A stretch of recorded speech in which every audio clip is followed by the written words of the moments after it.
Because you got powerful legs. How'd you get the physique? Was it gym or how'd you get the physique? I've always been. She's actually not got powerful legs. Do you shower in your dressing room? Do you have a shower on the day of a fight or not? Tell us about the tattoos. Shut the fuck up, you little prick. But then I've got the Phoenix. Hey, prick.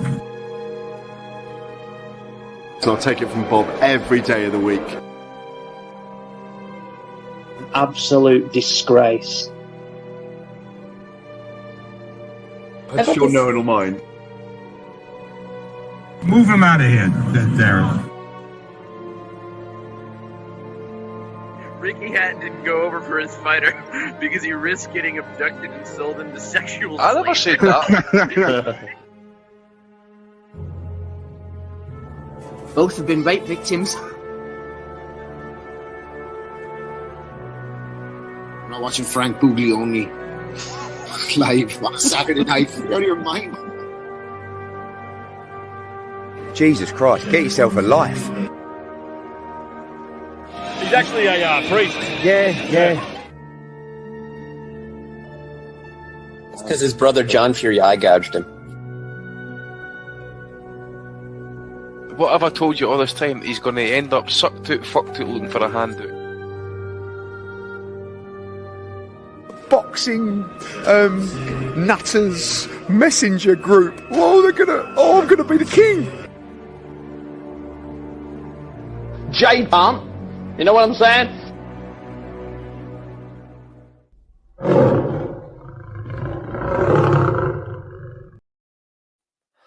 Welcome, folks, to the 608th edition of the Boxing Asylum Nuthouse.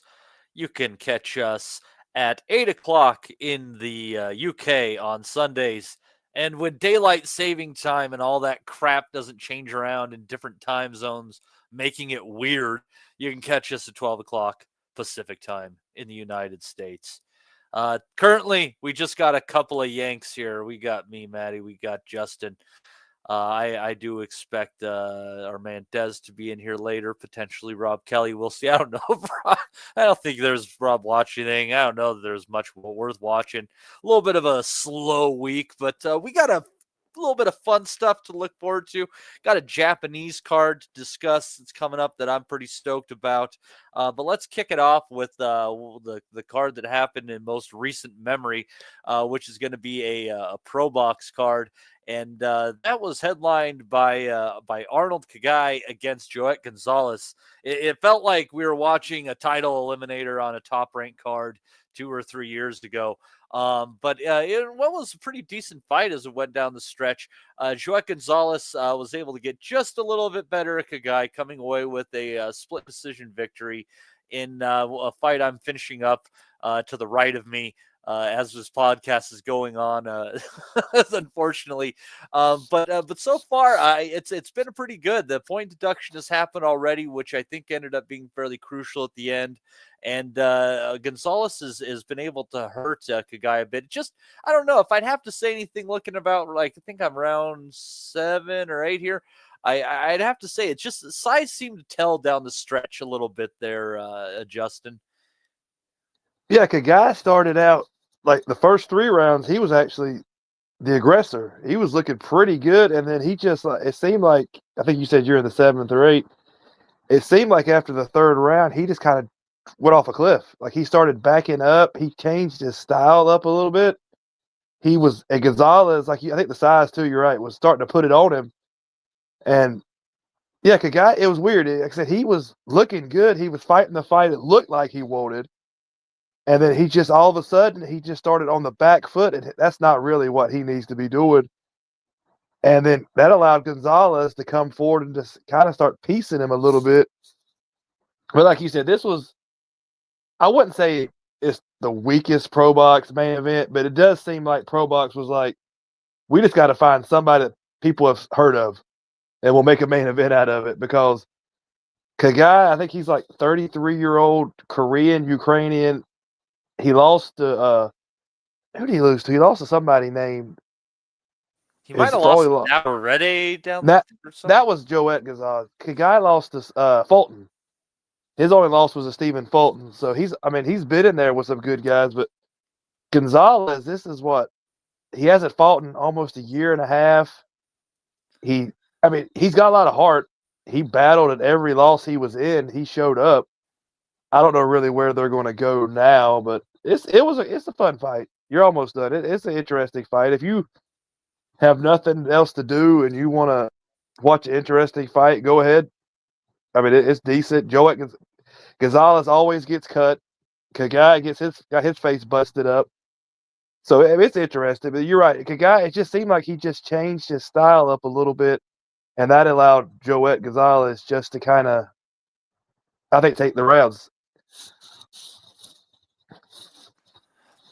Yeah, it's a decent main event at the end of the day. I actually don't want to put it down in that sense because these it is kind of consistent with what ProBox has done with their mission. It's given guys who have basically run out of chances another shot to run it up a bit. They are definitely the second chance because, like, if you're a prospect and Golden Boy dumps you after one loss, they're going to pick you up because there had to be something that Golden Boy saw in you. So they're going to give you, like, you're right. There's a reason why you were a top prospect. There's something about you, and ProBox is going to be like, hey, maybe he figured it out. Maybe that one loss, we'll take him. So I give them credit for that because they are the second chance promoter, in my opinion. You're right. They definitely will give you another shot. Yeah, and if you look at Angelo Leo is kind of part of that, and look where he is. He's tightless now with that, and now you see also Ramon Cardenas. He is going to get a chance at Inoue's belts. God help him in May. Did you watch it in the undercard? Yeah, I did on that one, and what else we had? Luis Torres Valenzuela. Nicholas Walters. I thought Walters kind of he quit first again. Couple rounds too. I thought, and it looked like just kind of slick, just doing some shit on the inside. Well, it looked sharp, and then he just caught like one big right hand. Yeah, he's like, well, Paulie, I don't want to do this. I think Paulie or Algieri, one of them called it right before he quit. They went, Walters is taking a lot of shots. Like, he's not slipping these shots as much as he was like the first two rounds, like you said. And I think it was like near the end of the third round, and I can't remember which one said it. They were like, this is not looking good. They called it. As soon as they said it, it was like 30 seconds later, Walters basically quit. He did quit. He didn't basically quit. He quit. He turned the referee once again. The fact that he got out of that round and the referee let it go, like, at least he called it a knockdown and didn't say, "Oh, what were you doing? Going to get a drink from your corner?" Yeah, that's fine. He actually counted. He actually counted more than 10. He actually counted more than 10 and just let him go back. Okay, well, let him go back. But yeah, we knew it was over when he turned. I knew it was when he turned his head. I was like, yeah, he's quitting. I don't know what the big talk I think Walters lost his last fight on ProBox. I think he got lucky on that decision. But who was that? Was that JoJo? It was. I think it was. It was somebody he fought. I thought he lost, but like I said, the announcers called it. They said this is not looking good. Does he want to take these shots? And he didn't. He did not. You fought Joseph Adorno. Yeah, and I thought Adorno would, but no, Walters. I don't think we'll ever see him again. I think this was his comeback after this was his comeback route, and he was going nowhere. His moment in the sun was knocking out Nonito Donaire, which is still a great moment in the sun if you could knock out Nonito Donaire. But we all know that Donaire shouldn't have been fighting at featherweight. No, Walters. Well, I think Malignaggi called it. Walters was a weight bully. He said that Walters was a big time weight bully at 126, big time, and he was. He just was able to stay there long enough, and then 135 is way too high for Walters. So he got what was. It's so funny. I've always said this for years. If you're a bully, it's always going to come back on you. And he got bullied twice. He bullied people his whole career, and then it come back on him, and he couldn't take it. So and also I liked. He was one of my favorite fighters. Everybody knows Brian Valoria, the Hawaiian Punch. Yeah. His His that his kid, nephew yeah. in there, or was that his Yeah. son? I can't remember. I think it's his son, but it might be his nephew. You're right. It's one or the other. It's son or nephew. But I always liked Brian Valoria. You know, he was on that good Olympian team. I think it was 96, 2000, I think, or 96. And he was always the guy that fought everybody. If you look at his record, if anybody doesn't know a lot about Brian Valoria, Great look record at his below look at his 115 pounds. Yeah, he fought every single person you possibly could. He there's not one you can never go back in his career and say, oh no, why did he fight that guy? He fought every person. And he was good. I mean, I like Brian Valoria, and I like his whatever he is. He might have something with his family. Let's just say family. I don't know exactly what it is to him. Well, the tough thing is, but his opponent was like 8-19 guy or something. Yeah, like that you don't learn nothing from that. That guy took one shot and he was already starting to try to get out. I need to see how he does against a little bit of resistance, but as far as I could tell right now, the guy is just like an offensive machine, and he's a lot bigger than his father too, because this was a 130-pound fight, and his dad mostly 108, 112, I think. Yeah, he towers over him when they stand in the corner. He's like a foot and a half taller than his dad is. But yeah, like I said, if people don't know a lot about, I'm sure everybody on here does, but go back and watch some of his fights. He was in there, like I said, everybody. Yeah, that was a good nice prospect to see that they're bringing on up, and hopefully we see more of him. Let's see here, what else was on that one here? Back. There we go. Let's see this. I like a good draw, and Jesus Saracho and Luis Lopez. They ended up going to a majority draw in a fight that Lopez was kind of controlling early, and then Saracho was able to come on late. And yeah, I think that this one was perfectly reasonable to go to a draw. It could have gone either direction ultimately, but this was a pretty good fight. Like it was a little slow in the beginning, but I haven't seen Saracho really in many bad fights. He's kind of a fun gatekeeper type. He'll end up being the Soto Karass of his day, but this is a pretty entertaining fight. Did you have any strong feelings about what way you thought it should have went on the card? No, I'm like you. I didn't have a problem with whatever they called out. I wouldn't have had a problem with anything he said. I think it was, but I like a guy like Saracho because he knows what he is, but he still goes for it. And those are the good journeymen. It's like you said, the Karasses. He's like, I know what I am, or the Rosados. I'm probably not going to win, but I'm going to surprise a few people. Those are the good ones because you're going to get your best test versus those guys. Because they're not there just to put their gloves up and just take you rounds. They're actually trying to win. Yeah, Saracho is one of those guys that if for some reason down the line I see he's going in with some prospect that Top Rank's trying to move up or move along a little bit, I might be inclined to put a little bit on him because he definitely has a spoiler mentality and he could eat a lot of prospects up. And this was a good fight between two. Again, it's a ProBox card, a couple of guys with a couple of losses and 3 draws between them.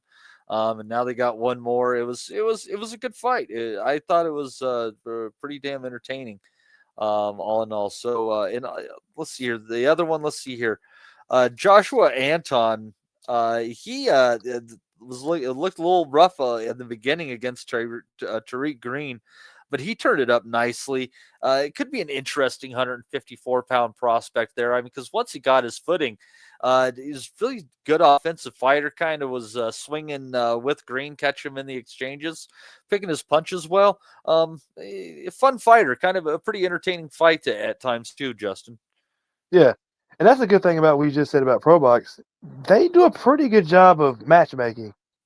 So he'll get stepped up from this, and then you're going to find out quickly because I don't think ProBox is in the business of we got to work a guy for 2 or 3 years to get him ready. I don't think that's their business model. So I think he'll get stepped up. But yeah, there's something there. I don't know exactly what he'll end up being, like you said, but there's something there they could build off of, something you could sell. So like I said, they're not going to wait 3 years to push him. They're going to get him in. with Sriracha missing the weight for welterweight last night, I could potentially see him going in there against what's his just said his name, Anton. Anton. I could might as well. If you're missing cards 140, if you're coming in, you're coming in the same weight as you go. Yeah, you might as well. Yeah, and that'd be an interesting test for him. I think there. The other one I saw, and I'll tell you what, this one was all one-way traffic for about the first 4 rounds, and then Jose Rodriguez landed a good punch on Brandon McCarthy, and the last couple rounds were a little bit touch and go there for McCarthy, and I was really enjoying him. I think there was a whole lot to like about McCarthy as you're watching him. But even before he got caught, the one thing that I had concerns about, and everybody fights their styles, it's, your ability to make your opponent fight the way you want them to. But it seems like he has a real aversion to fighting on the inside. He does like the plague, and then obviously, getting caught there in the late fourth or in the 5th round. Definitely, I have more questions about him at the end of the fight than I had after the 3rd round there, Justin.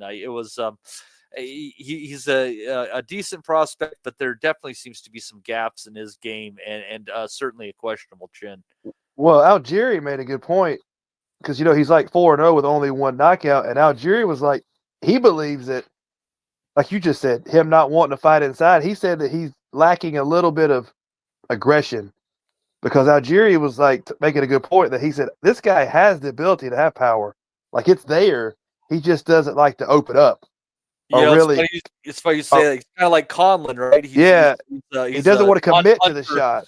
Yeah, but he's the non-puncher who fights like a puncher. And that's the problem. Yeah, you've got to commit. And like Algieri said, he doesn't want to fully commit, but he's young. I mean, you don't know about these guys. I mean, if he's going to have to either sit down his punches more to fight with that style, or he's going to have to change it up because, like you said, you can't fight the inside and not actually lay on. You have to choose one or the other. You can't be try to be a power fighter if you're not going to throw.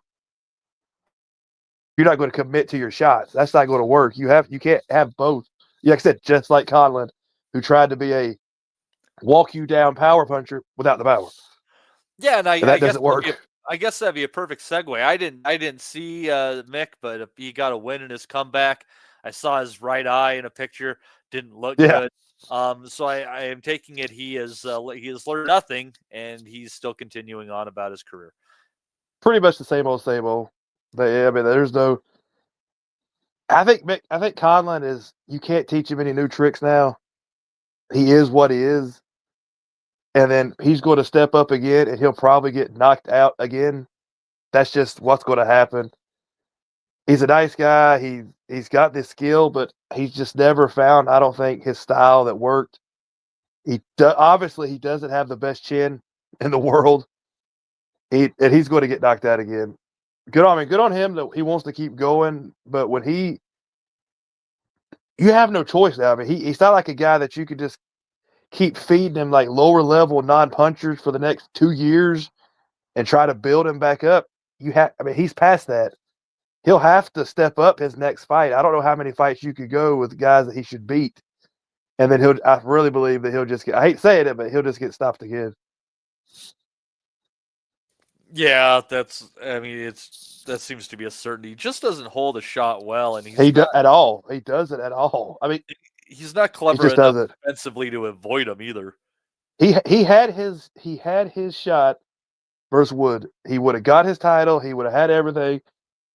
He just couldn't hold on. He didn't have much time left, and it just. I mean, not everybody wins world titles. He's made a lot of money and he's had a decent career.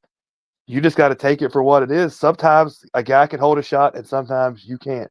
Because look at all the guys out there that have no skill, no ability, but you can hit them with a car and they're not going to go down. And then you've got the guys who look like Sugar Ray Leonard, but a feather duster will knock them out cold. That's just how you're born. That's just life. You can't do anything about that. Yeah, I mean, you really can't. The one thing that you can do, I hope people take note of certain things that guys like Mayweather did. But do you remember how he used to lift weights with his basically with his neck, just working his head Yeah. up and down, so he could build up the muscles in his neck. I mean, that is your shock absorber. And some guys are luckier than others, they just have those, big shoulders, huge traps, and their head just like kind of sits on their fucking chest at the end of the day. But some of these guys, they just have, normal size, longer necks, and their just head moves around like a fucking bobblehead. Chicken necks. They got the chicken neck, and it's just they just can't hold a shot. It's life. It's genetics. It's just is what it is. Like sometimes you just know people are going to get knocked out from the way that they're built. I called Fedora being a future knockout victim. We called him, and what's the Irish guy with all the tattoos? I keep forgetting his name. Oh God. Remember, he was he was going to get knocked out. The real tall guy, he was going to get knocked out. Oh, Gary Cully. Like you said, you look at some guys, you're like, yeah, that is his head is going to get completely separated from his body one day, just because you just see it. We watched enough boxing, you could tell the guys that it's going to happen to. And then like you look at the little short guys like Isaac Cruz, and you're like, okay, you're not knocking that guy out. Or David Tua. You remember David Tua? You're not knocking David Tua out. With the way his neck and shoulders, you were not going to knock him out. No, it wasn't until he was like 40 years old and fighting well past his prime. He finally did. Yeah, he got knocked out by the cruiserweight moving up. The other Australian guy or New Zealand guy starts with a C. Oh God, yeah, and then he ended up getting knocked out by Parker. What was that? You're right. They fought. Right. They fought. Yeah, he moved up and fought to him, but yeah, like that wasn't as more about chin. That was just Tua should not have been fighting anymore at that point. That was just make some money because Australia, they'll pay $500 to watch rugby league guys fight each other. But what was that? I'll think about it in a minute. No, I'm pulling it up right now. Let's see here. Shane Cameron. Cameron. I knew it was the C something. Yeah, Shane Cameron. Yeah. Wait, no, he didn't lose that fight by knockout. He never lost by knockout. No, that's okay. Yeah, I was right that he just lost. I was right. He never Tua. I love David. Yeah. I love David. He was one of my favorite fighters of all time, David Tua. I just liked watching he was just, I don't know, the way he was built like a little tank.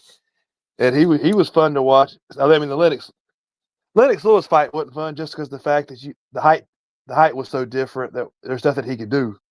I mean, what was he supposed to do? He couldn't even get within 3 foot of him. That's unreal. Yeah. He was on a streak, so he lost to Chris Bird in 2001. And say what you will about the competition, David Tua didn't lose until 2011 against Monty Barrett, and that was after they had their fight with the draw.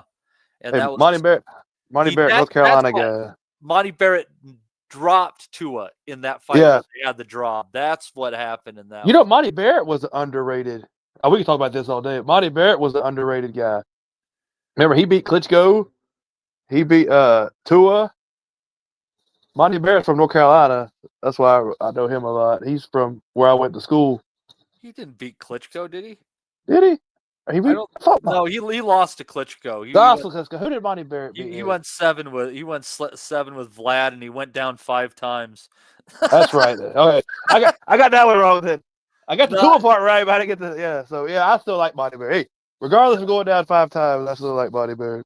Yeah, no, he had a few decent wins in his career. He fought Valuev. That's the fight I remember. Went 11 rounds with them. Yeah. God, Val, you talking about somebody you can't knock out?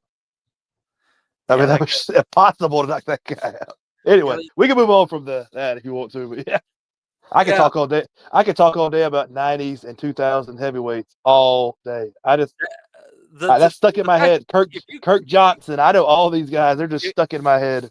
If you remember like the stuff around the 2000s, that's a tough time in boxing to remember.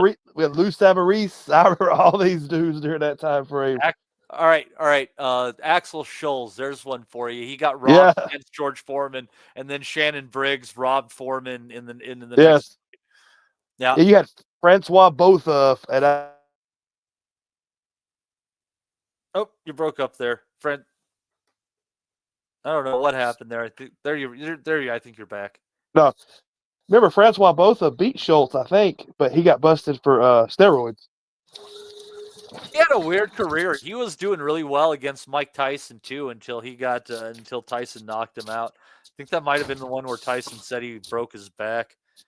Like I said, yeah, both. There's a lot of random. Like I said, we could do a whole podcast just on shitty 2000s, 90s heavyweights, but I don't know how many people care. But Ray Austin, yeah, Ray. You had Kirk. Like I said, Kirk Johnson was the big Canadian. Yeah, Ray Austin. You had that was their.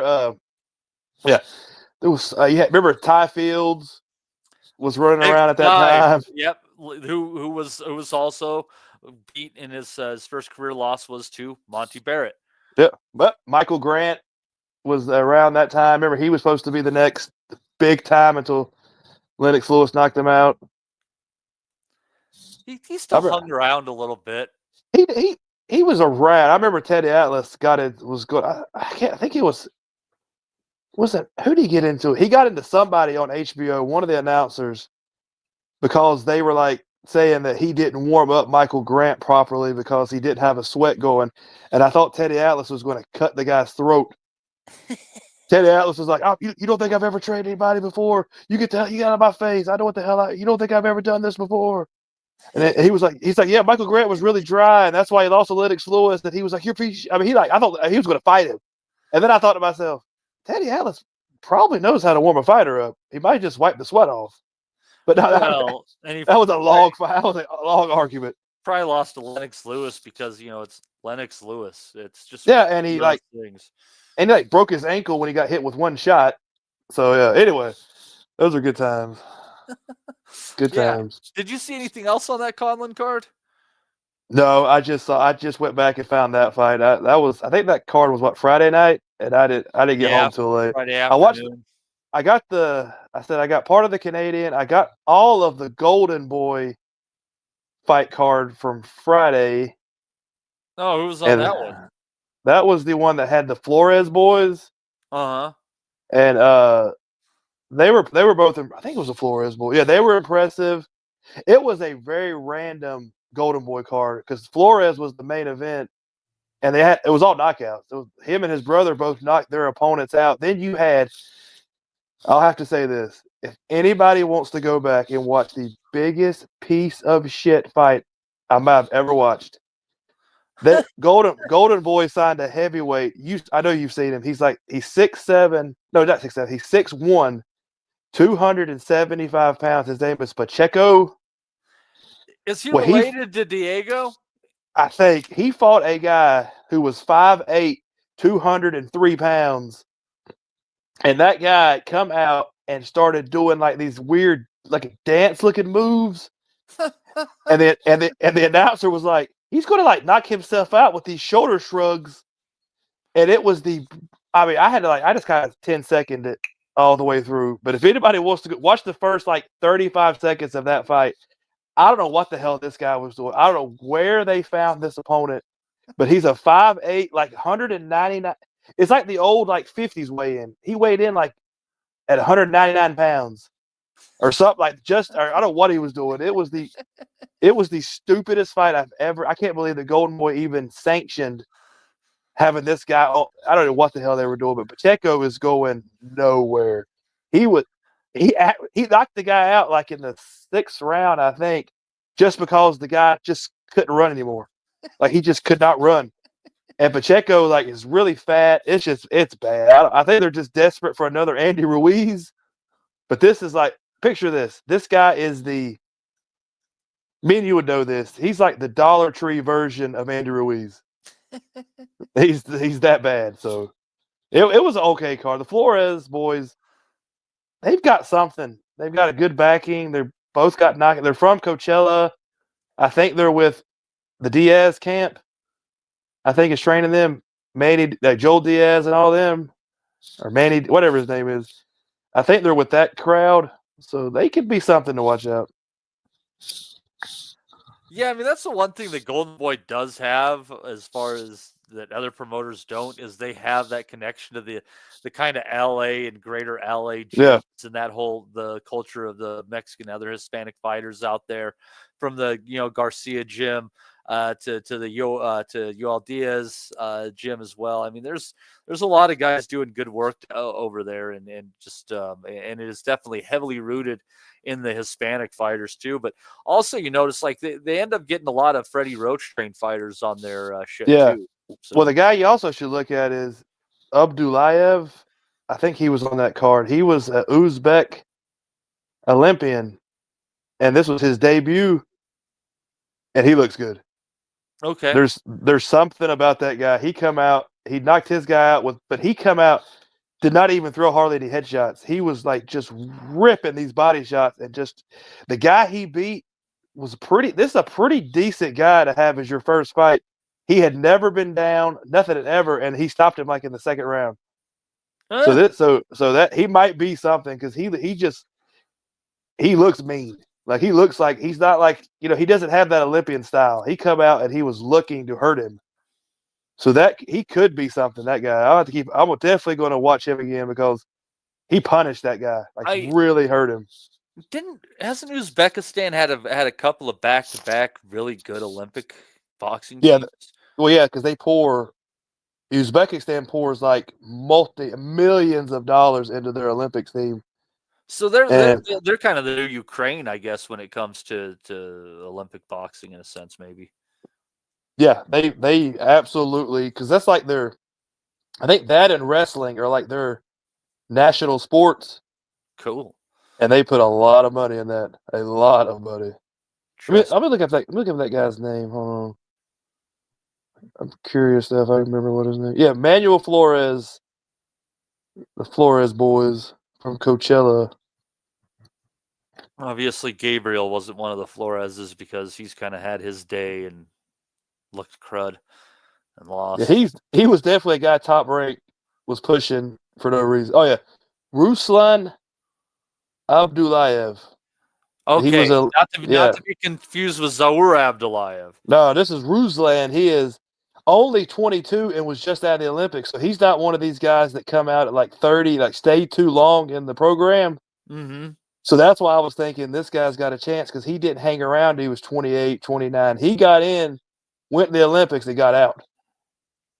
And then his debut was versus a really tough, sturdy guy. So there's something there.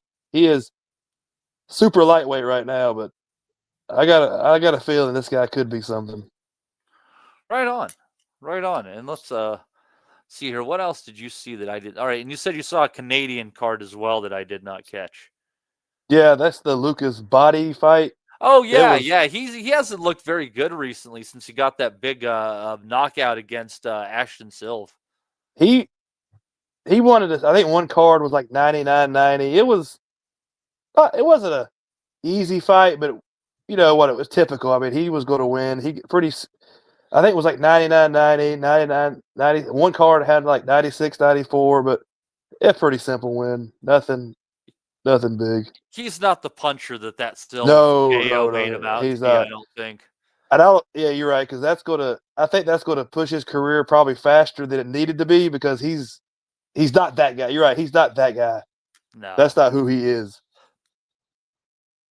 Well, and I people forget that until that shot landed, he had basically lost every second of every round to Ashton Silva. So, fair play to him for standing in the fire and finding a shot. But, that was a moonshot, not going to be very indicative of the plight of his career. No. At least in my opinion. No, and the only other fight I saw was the Eubank, and then I'll let you and Dez have the woman's card. I know that's in your wheelhouse. Yeah, go ahead, and hopefully Dez will be on here, or maybe Ames will be on here before you finish talking about the Harlem Eubank card. But yeah, that was Channel 5. I'm sure you didn't watch it on Channel 5, but Eubank did exactly what he was supposed to do. You get the homecoming fight versus the guy that you knew exactly what he was going to do. McKenna is a name, so they got the name they wanted. They knew he was going to make Eubank look good. Eubank had a really nice uppercut and he stopped him. He did exactly what he was supposed to do. That fight, I remember when Harlem Eubank first come, I wasn't impressed at all. I thought, okay, this guy, there's not a lot to him, but he's definitely one of these guys that whoever I don't even know who his trainer is, but they've done a good job with him because he's developed. And they've taken him slow, but I think he needed to go slow. And he's starting to look pretty decent. And I think they were talking about it on the WhatsApp group, but I definitely think he would beat Ben at this time. I think he would beat a lot. I think there's a lot of guys that he would give a good fight to at his weight class. Would he beat them all? No. But he has got enough to him now that he would give everybody a decent fight. I think he would give everybody a decent fight. Like I said, he has a nice little uppercut. McKenna, you know what McKenna is. He's going to put his face right in there. He's going to try. Now, McKenna is definitely another guy who doesn't have a lot of power, but fights like he has a lot of power. And so, yeah, Eubank just eventually just got to him, but it was a decent fight. Eubank he's definitely set himself up for, I don't know where he's going to go. I think maybe Dez and Ames would have a better idea than I would. I don't know what his next step would be, but I think he's ready for a big either all UK fight or maybe I don't know where he's at, but he's ready for a big step up. Is he fighting at 140 or 147? I think it's 147, but I can't remember that. I don't know. I didn't pay attention to that.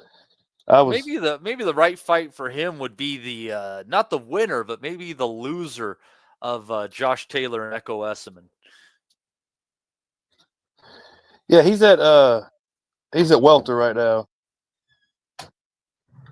And so, yeah, you're right. I mean, I think it's time to give him, I wouldn't say a big fight. I don't know what is out there, but it's time to step it to something because you had your homecoming fight now. You won the vacant, some random IBF thing. So now it's kind of time to see where he's at. Yeah, I mean they've dragged it along quite a bit, but at least they're seeing improvement with him. You just worry that the way that they brought him about, the first time that he faces a little bit of adversity, if he will know what to do with it. Hey, that's the way life is. Everybody, you've got to go for somebody that's going to hit you back eventually. I mean, somebody that's going to stand up to you, and then we'll know. Yeah. Either you take it or you don't take it. Yeah, and we'll see if that day comes for him. But did you catch anything else on that card? No, I didn't get home till late. I was dead tired. I just watched that, and I didn't think. I figured the British guys on here would honestly cover the rest. It was a good weekend to decide that you wanted life. Like honestly, and like I said, I really wanted to watch the women's card. It just did not work out for me, so I figured you would cover that. I'm sure it really ruined your devastated. You thought you were having a great weekend, and then not so much. That's all I thought about all week was having to get to that card. Oh, speak of the devil, right on, perfect timing there. The man himself, Eamon Khan. Let's see here, Ames. What are we doing? Let's see. We're talking about Harlem Eubank. We basically have covered every card except for the women's fights. So anything that you saw, basically from Monday on, you feel free to give us all your thoughts. We are here. We are here to listen. We are here to learn. It's all about the he said, she said bullshit. No. Oh, not with the lip. Let shit slip. Oh, you believe with a fat lip? Oh God, I actually got that the chocolate starfish and hot dog flavored water album the day it was released. I used to really be into rap metal at one point in time.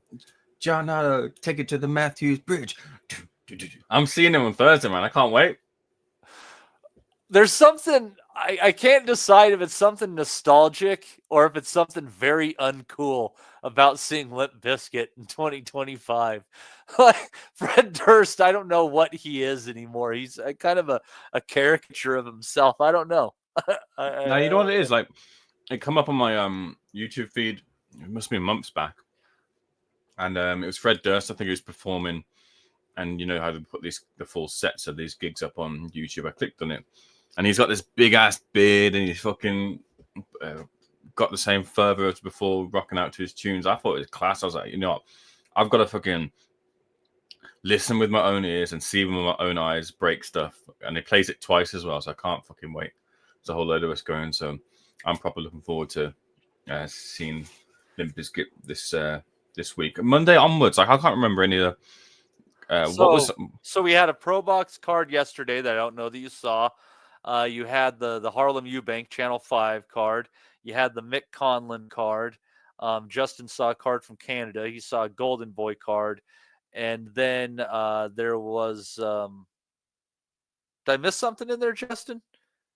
And the Harlem Eubank, I don't know if I said No, you didn't miss anything.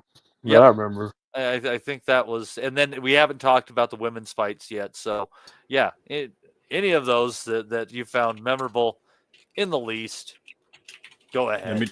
Let me just pull up this Harlem Eubank fight card because I thought that the main event in Prospect would have been a real good fight because McKenna kind of bounces up and down with the wins and losses, and he's of course found his level, but he's a real cool guy, real nice guy. You kind of want to see him succeed, and he blasted out Dylan Moran, wasn't it, in a couple of rounds, and people build that as like a 50-50.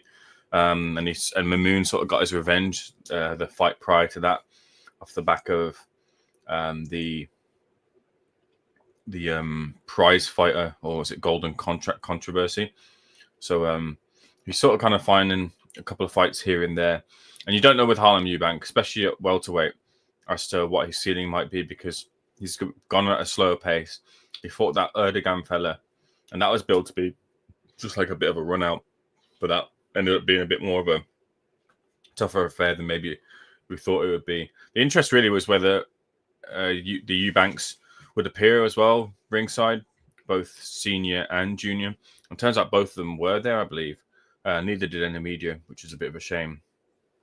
I think Eubank Jr. is obviously not interested in doing too much because considering the fight's pretty much settled with Conor Benn, and Eubank Senior probably wants a piece of the pie if he's going to speak, seeing as he's got his own YouTube channel as well where he can give his thoughts. But yeah, you just wondered whether Tyron McKenna could kind of work his way into the fight, but Harlem Eubank, from what I saw, was just able to close the door on him and then really go for the kill. So fair play to Harlem Eubank. I don't really know who he fights next, to be honest with you, but good victory for him nonetheless. There was a bit of an upset on that card. Dan Toward, one of Dave Colwell's fighters. A lot of talk about Dan Toward and the ceiling that he has. He was in against a, I believe he was from Uganda. Ugandan fellow by the name of Muzumiru Kakande. I believe he might be trained by the Bowers. I'm not too sure if that's correct, but I believe he was. And if you got a fighter, you don't know who they are, and you see the Bowers in the opposite corner, and you know that they're actually going to be half decent. And this Toward must have just got, I only seen the knockout.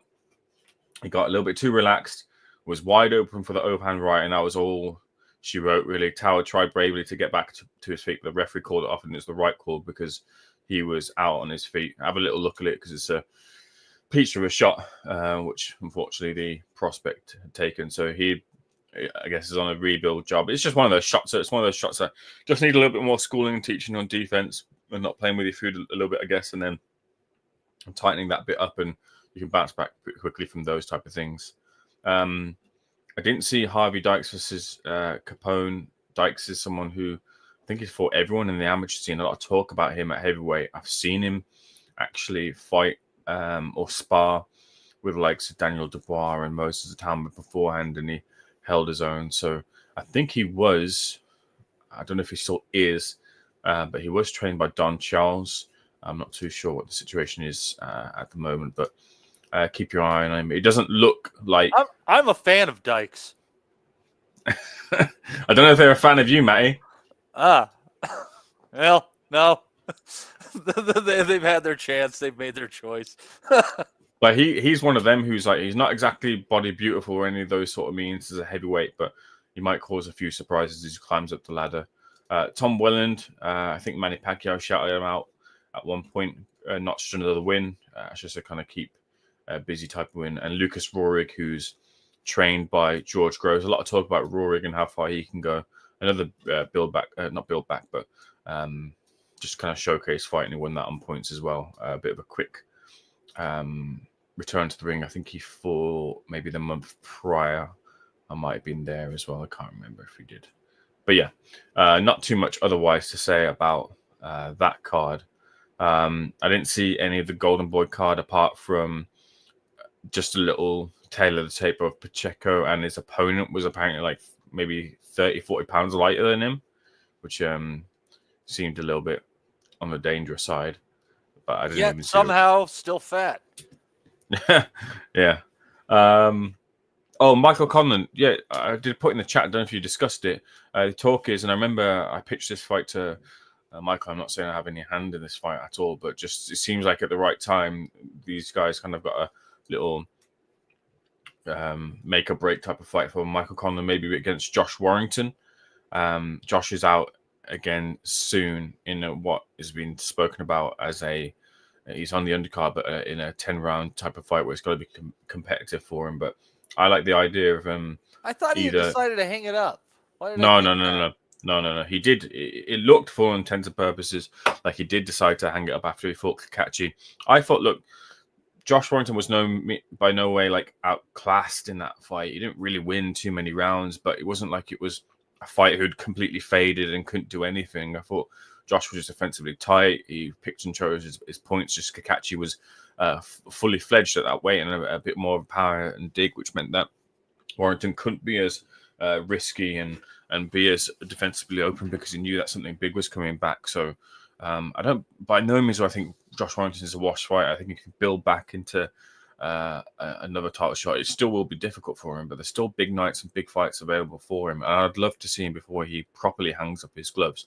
Have an away fight over in America. He's got a bit of a taste of that twice, I think, with his friend Maxi Hughes, who's been over with, was it William Zepeda, and then with Cambosis. And you just love to see Josh Warrington get that opportunity as well, too. Whether Belfast sounds great. Would it be Dublin? I'm not too sure. But Ireland sounds great for the Leeds fans to go over, or if it would be over in America. But he did, after that fight with Kakachi, he put his gloves down in the ring. But the problem was, it's like Josh Warrington has these big, buzzing atmospheres, big nights in Leeds, Headingley, whatever it is. He draws in that crowd. And then the problem with these cards that have been put with Riyadh in is, and it's a good problem to have, but boxing fans are still too willing and eager to skip cards or fights on the undercard and just come in at the co-main or as the main event are about to walk and miss out on the good fights. And it was a half, if that, full Wembley with Josh Warrington walking out to I Predict the Right. It just didn't seem like the fitting kind of ending for Josh. So I'd like to see him have a proper curtain call at some point. But those two, Conlan versus Warrington, let's just take a pit stop there. What do you think about that one, Matty? I don't think that's a bad fight, but necessary for where they're at in their careers. But I just think that Conlan's going to get knocked out again. How did you see Conlan on Friday? I didn't see him. Did he look all right? No, Justin saw him and he said that he looked okay, but he still fights like trash. It's a shame. I don't know. I think it's difficult because he's been stopped by Telfer Barrett and then the Wood, of course. So obviously he's chose to continue. If he's going to have it in him at any world title type level, he's got to be beating Josh. And Josh Warrington will be the exact same if that fight does happen. So I think that'd be a good fight for them, and they'll both know whether they've got something left in them. Because it'll be the winner that progresses. And go on. That's definitely like a whoever loses has to retire type fight, in my opinion. Real crossroads. Yeah, like I don't know where you would go if either got lost. Like I don't know where you would feel like you'd be going in your career. Because if Warrington retired, then he come back again, then he loses to Conlan. I mean, there's just nowhere else for him to go. I mean, I don't know why he would want to keep going. Because Warrington was actually on the he was commentating on the card last night, the Hunt versus Moorcroft fight. Right. Yeah, so that was another I mean, that was a decent fight, but it was definitely each guy was at their level. Draw again. Yeah, and the loser's going to have to go to the Faroe Islands, but not one of the bigger ones with people. One of the small ones with no women and only sheep. And then I saw. Sorry, I don't get that joke, mate. My apologies. The loser has to go to the North Sea where it's very cold, to where they have to fuck sheep. It wasn't any better the second time, Matty. Oh yeah, you said. I just wanted to make. If you didn't get it, I just wanted to make sure that it was clearly understood that the loser has to go and fuck sheep in the cold. And listen to Limp Bizkit. And listen to Limp Bizkit. Wait, what? Come on, man. Well, Ames, there's two things that you love. Hey, I've never been a Limp Bizkit fan, but hey, they had some hits. Give them let them. Hey, if they still want to keep going and you still want to keep listening, more power to you. Hey, Matty, do you want to go through this Jonas versus Price card? 'Cause I'll leave you to it if you want. No. Continue. Please. What else did you see? Okay. So I is that the Royal Albert Hall? Do you guys know what the Royal Albert Hall is? The place that Robbie Williams performed at in like 2004 for an album. It's like a theater, isn't it? Ain't it like a theater or something? Yeah. Thanks, Justin, for Is it Shakespeare? Do they perform Shakespeare there or something like that? I don't know. Yeah, it's that sort of type like a theater. Venue. Yeah. It's like almost like a closest I can probably compare it to is like watching boxing on like in a Broadway venue. Like it's that sort of type of thing. Real kind of cool. Yeah, it looked cool. It looks cool on TV, like the way it kind of goes up like that, like the upper. It looks cool on TV. No, it was really cool, and what was cool to see, like it was quite full. To be fair, I don't know how many tickets were sold, as opposed to given away, but regardless of that, it created a real good atmosphere. And I'd like to see more boxing events be held there because it did bring like a little bit of a extra little stardust to it because that was just a venue completely out of the ordinary. So I saw, what did I see? Didn't catch too much of Fran Hennessy beating Gemma Rueg. I watched Jasmina Zapatochna beat Chloe Watson, and this was a little bit interesting in the sense that, Jasmina very much not heralded, or unheralded, I should say, has got back-to-back wins off of prospects now. She beat Maisie Rose Courtney, who was kind of a matchroom prospect, and now Chloe Watson is trained by Ricky Hatton for the European title.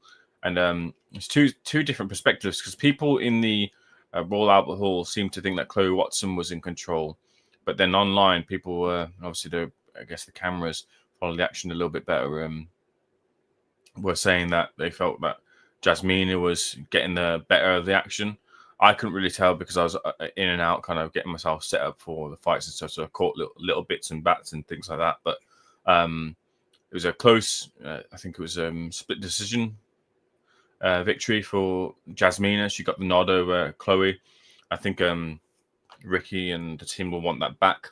Whether they get it back is another thing. But she's trained she's training up in Barnsley, I believe, with Callum Simpson.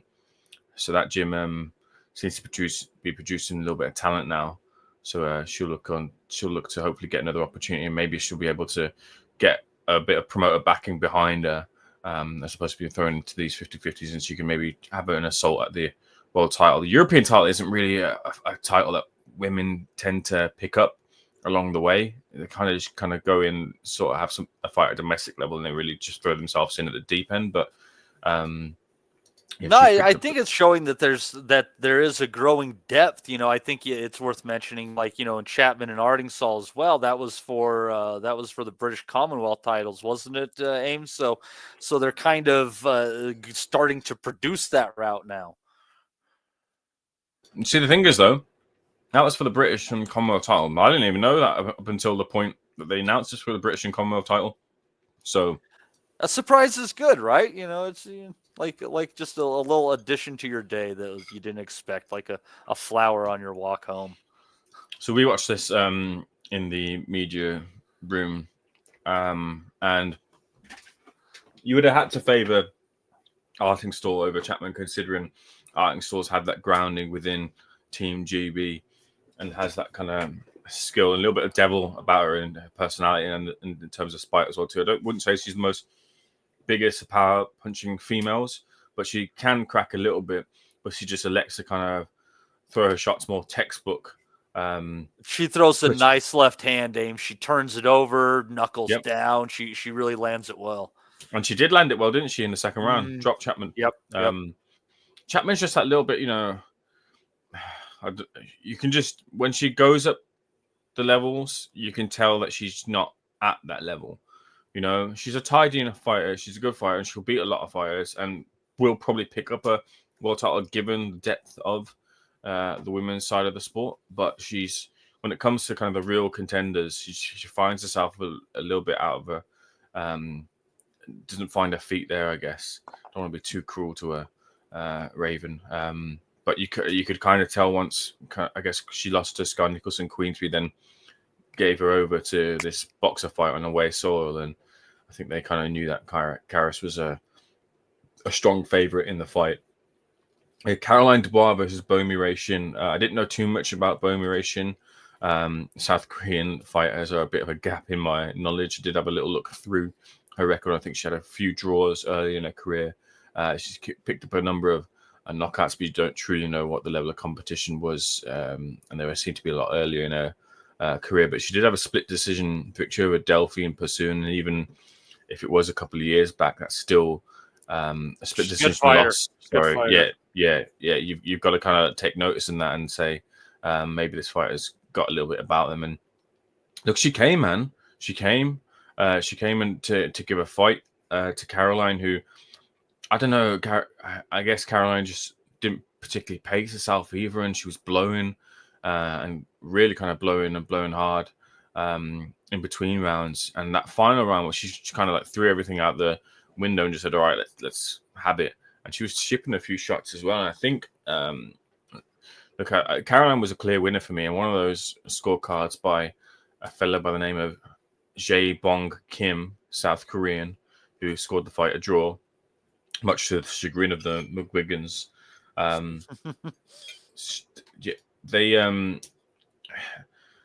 Caroline, after the fact, I was told, we were informed that she was absolutely exhausted and she had to be helped carried to the back because she put in a lot, and apparently she had a bit of an infection heading into that fight week as well too. So they kind of rolled the dice a little bit against someone who was maybe tougher, not than they expected, but she definitely brought it. So you'd like to see Bo Miration get another opportunity against some of these fighters coming up at lightweight in the UK and elsewhere, because she definitely brings a fight. But next for her, Terry Harper. You see her kind of, I'm not too sure who is going to stand in Caroline's way and be kind of even out the scales, because I think she's a what fantastic, weight class is she at? Lightweight. You know, a good fight for her might be Baumgartner. The two athletic fighters. I think there could be some decent exchanges in that one. Yep. No, that's not a bad shout. She can whack as well. But I mean, the fight, Beatrice Ferreira, Terry Harper, like Terry Harper's in a fight against Zimmerman. We'll see if that fight happens because it's a stadium show. There's a lot of tickets to sell. But Terry's a good fighter, don't get me wrong, but much in the sort of way that it was billed as a passing of the guard with the main event. You kind of feel that that fight between Dubois and Harper would have a similar sort of theme there. So yeah, Caroline Dubois marches on, and then Jonas versus or Harper versus Jonas. Jonas was just never really in the fight, was she? You might have thought maybe a few years back she might be able to do a little bit more, but Lauren just showed her, I guess, both of these women obviously grounded the GB kind of thing, and you got in the opposite corner Rob McCracken, who would have helped guide Jonas obviously through her kind of Olympic cycle and things. But yeah, it was in the build up. I think Joe will always do the best for his fighters, and that's exactly what he did. And he had legitimate gripes, first of all, to do with VADA testing and appropriate testing and making sure those provisions were in place. He had a legitimate gripe about the scales not being calibrated, even if there was no issues with the fighters. It wasn't, as we were informed, there was no certificate placed down to say that the scales were calibrated, and that should have been in place. The weigh-in did go in ahead anyways, but these sort of things need to be tied up properly, even though there wasn't an actual issue. But either way, like Joe's just trying to do what's best for him with it. Consequence, it best for his fighter, I should say. And if as a consequence it ruffles a few feathers and stuff and kind of puts the other team off the game a little bit, then so be it. The problem is with those sort of things is you've got Robert McCracken and of course Lauren Price too. But Robert, like those sort of things just kind of bounce off him. Rob is the most calmest. His heart must beat at the slowest pace because he's not affected by those things whatsoever. And when you've got two top trainers in opposite corners, like Rob McCracken and Joe Gallagher, who can guide and give advice to their fighters and maybe change things on the fly, you know, you're in for a tough challenge as a prospective trainer trying to game plan for that fighter. And Lauren could probably do a lot more with changing the game plan if she needed to because she's younger. Jonas, I think, is kind of stuck in a dimension because of her age, and that dimension has got a little bit slower, a little less reactive, a little less able to change things, and I think that's what it was really. And yeah, if Jonas wants to continue, that's up to her. I don't know what the situation is with her contract. Did ask Ben Shalom what the case was. He said it was confidential, didn't really give any details, but Joe said beforehand that he wanted Natasha to hang up the gloves. So whether she does now is up to her. She's got a fantastic career ahead as in punditry, or maybe having another fight like a curtain call in Liverpool. But it was what a brilliant venue it would be if it was to be the end of Jonas's career, because she's given a lot of support. She had the opportunities. At one point, you would have thought that like she might have retired having not picked up a world title. And like we said here, just being brutal about the women's side of the game, to have not picked up a world title, to have the talent Natasha Jonas has, would be a complete fluffing of fumbling of managing a career, because she was more than capable in boxer. Did a real good job in giving her the opportunities to get those world titles, and I'm glad she's captured them. But Lauren Price, she, I guess, now takes the baton. She's got high ambitions of fighting and selling out big arenas in Wales and Cardiff, and having Tom Jones sing her out to one of these big fight nights that she promises she can deliver loads of people and loads of tickets to those fight nights. Like 82 or something, isn't he? It'll still be something. I'd love to be there. I'm seeing Limp Bizkit, so I wouldn't mind seeing Tom Jones too. No, actually, Tom Jones did a concert the other day. He still brings it. Yeah, he's ready. He's ready to go. So, but yeah, Lauren Price ready to go. So she's going to have her eye on Michaela Mayer and Sandy Ryan too, isn't she? Yeah. You'd think that. I think that Lauren Price is like a cut above those two, to be honest with you. I would say I think that you're right in the sense that I believe that all three of them kind of fight the same fight. And I think that Mayer does it better than Ryan, but Price probably does it than Mayer. So obviously Price against the winner of that fight, and I expect it to be Mayer again. You'll probably just be, just a little bit faster, a little bit stronger, a little bit bigger, kind of a 98-92-ish victory. I would think Ames just, thinking a couple fights ahead.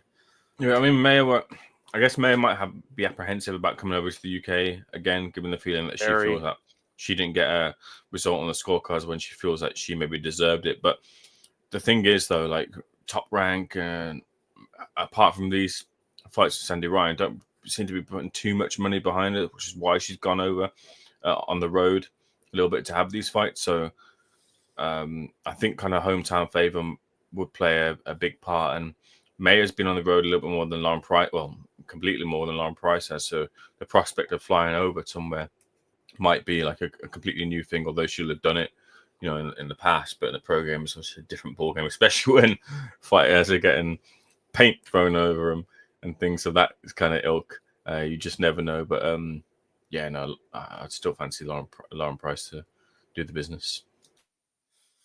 Yeah, that'd be my my inclination off of first glance, and I say that as quite the fan of Mayer too. So, but yeah, anyhow, I guess it's been the week in boxing. I think Des might still be out and about, so might be the three of us. Let's see. No. We're not wrapping up here, are we, Matty? Aren't we? No. We have previews to do still. We have previews. Forget the previews a moment. What do we think about this TKO Endeavor boxing announcement? Oh, the Saudi and Dana White deal? Yeah.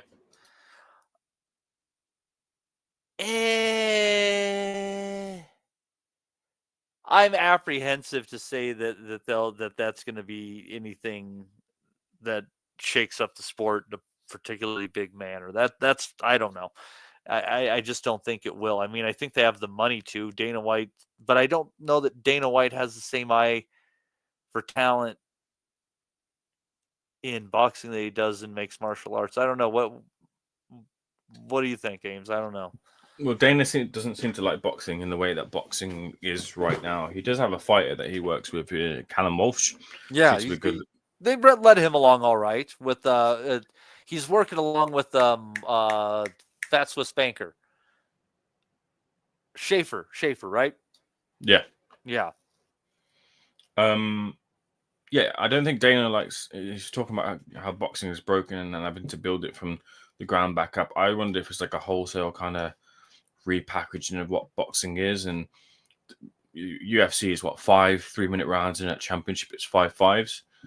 What if boxing turns into something like 3 5s or 5 5s or whatever it may be, and changing boxing in that sort of way? He's clarified kind of what it is a little bit more in the recent post-fight press conference off of the back of Pereira versus Ankalaev. And he's kind of said, like, this is a kind of league where it's a young up-and-coming talent and getting them to fight and then turning them into the stars, and basically starting the young fighters who don't really know the business of boxing, who aren't ready-made stars, who don't have current contracts and understand, I guess, the business. Because one of the big criticisms of the UFC is fighter pay and what they're kind of earning off of the back of what they're pushing. And really the UFC's feel is that the UFC is the star and it's the big wheel, and the fighters are just the spoke. Whereas in boxing like Ngannou didn't earn the money that was earning in UFC. Came over to boxing, was able to earn an amazing amount of money for the talent that he has, albeit more of a MMA talent. He was still able to turn that into significant earnings over what he was earning at the UFC. And this is why fighters want to come over and have these fights in boxing, because they can earn those paydays. And that'll be a big sticking point, I think, alongside kind of this want to get rid of the belts when the belts do have a lot of standing. But if you target the younger fighters and turn that in and get them to know this way, then you might start seeing a slow change in attitudes to the sport and the way the sport is kind of run. But it's going to be difficult with the current fighters. And he's already kind of, or at least messages have been put out there to say, look, I've delivered you this to Bivol. Obviously wants Bivol on board straight away. Otherwise, like I said, things change so quickly. Maybe the door kind of shuts. What it means for other promoters. Dana seems hesitant to want to need to work with other promoters. He said as much. He was asked, "Do you want to work with Oscar De La Hoya or Bob Arum?" And he said, if I don't have to, that'd be great, but never say never. So it's clear that obviously he'd rather not. But if Eddie Hearn and Matchroom or Frank Warren and Queensby were to be on the deal, they would have been up there at the press conferences or at the unveilings or part of it already. So these sort of business deals don't get concluded and then other people get brought in and then take the pieces afterwards, unless something's let me ask you this, because I hate to lose this thought here, and I don't want to run across you, but do you think the Turkey is working with Dana White because Dana White has not entirely, but has basically constructed a model where he has already monopolized the sport?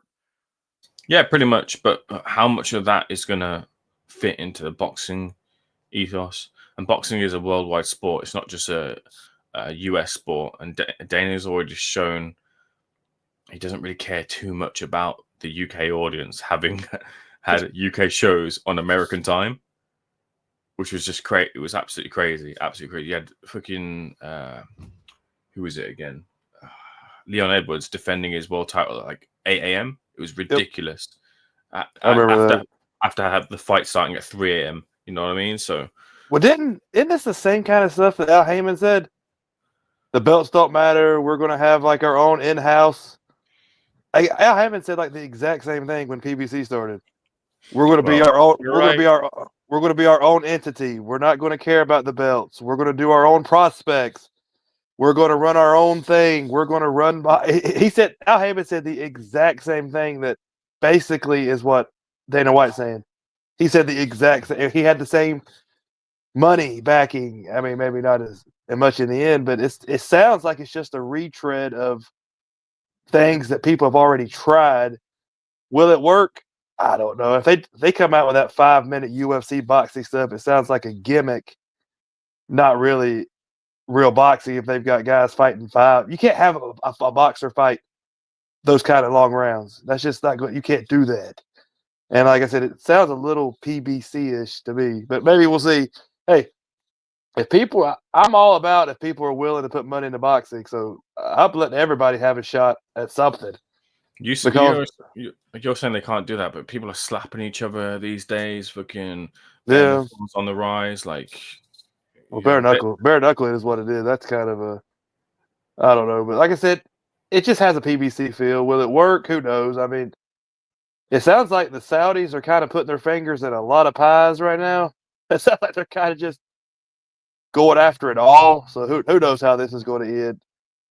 But it sounds like the Turk guy is kind of mixing it up with everybody. Certainly not pies with the crust made from lard, Justin. I'll tell you that much. That's true. Yeah, that's true. Joining us on the call, Rob Kelly, who miraculously was not detained. All the pies. He was miraculously not detained in the United States. Fantastic. I offer you a congratulations, Rob. Wonderful news. Wonderful. Hey, Rob, what do you think about Limp Bizkit?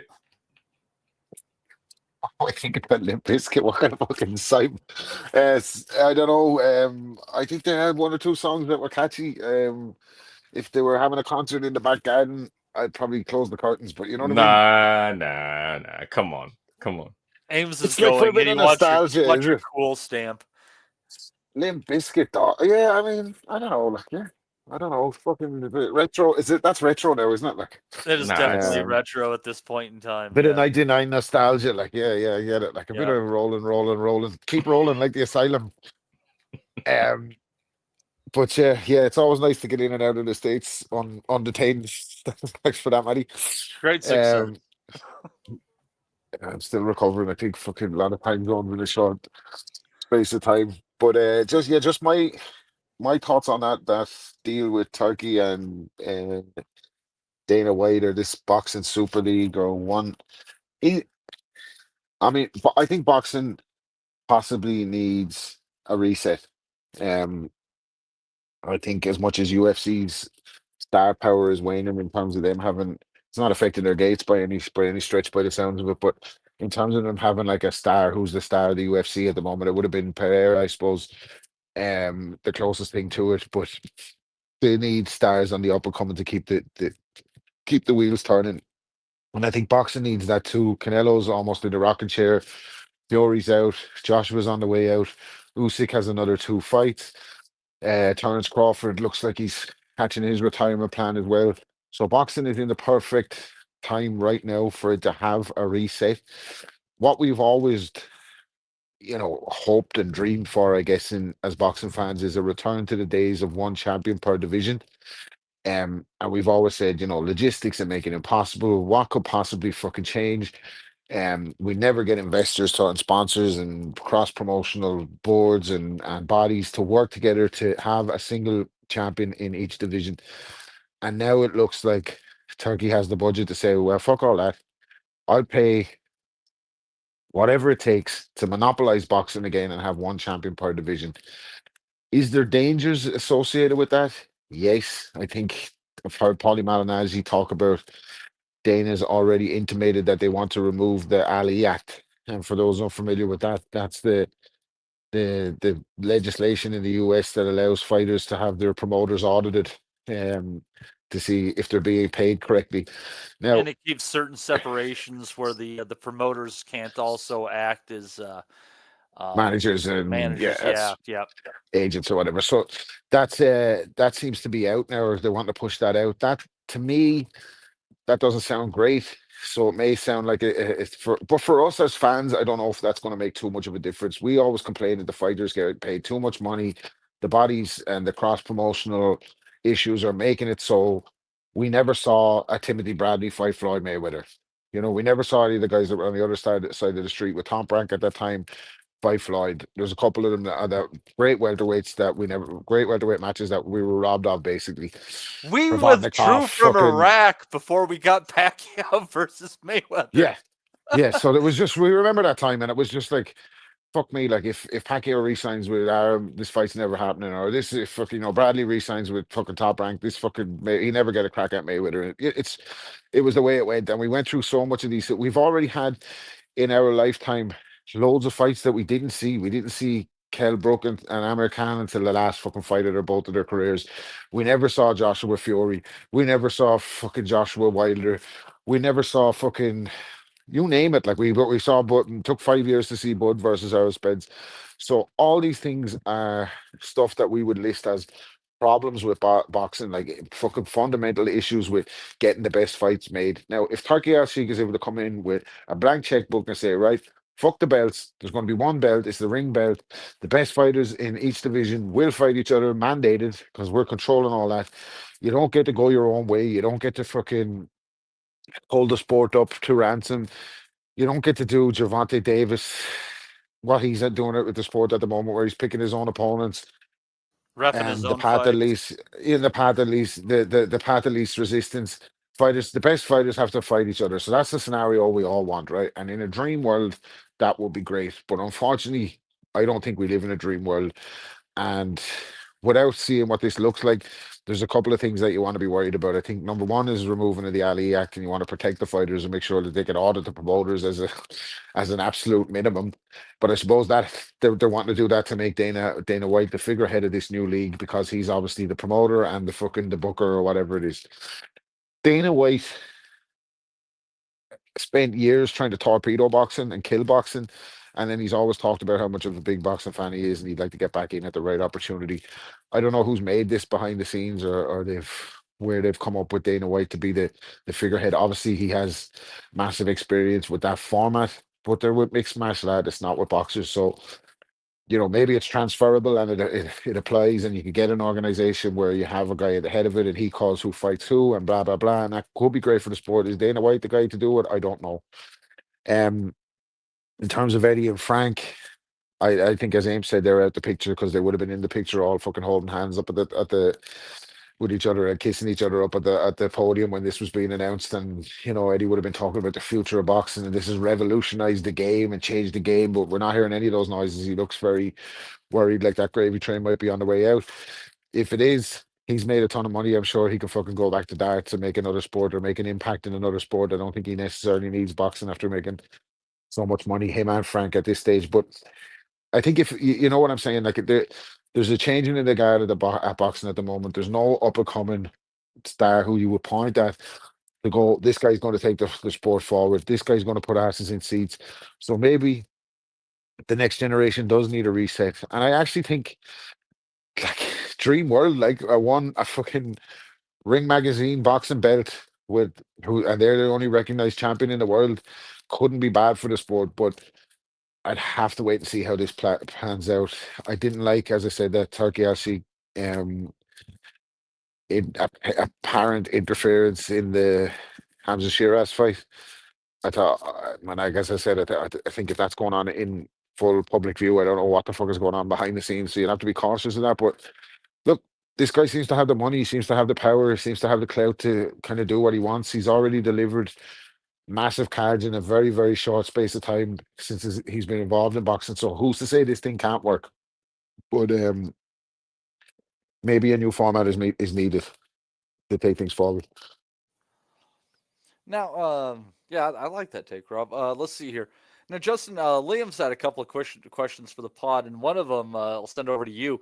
He said, "Is the lack of atmosphere in Saudi an acceptable compromise to get the fights we want to see?" Yeah, I mean, you can't have it your own way. Everything you have to. There's going to be give and take when you've got everybody having to go to Saudi. That you can't have it all. So we all like. I mean, yes, there's some fights that would be better, obviously, if they were in the UK or in the United States. But if we're getting them, then that just is what it is.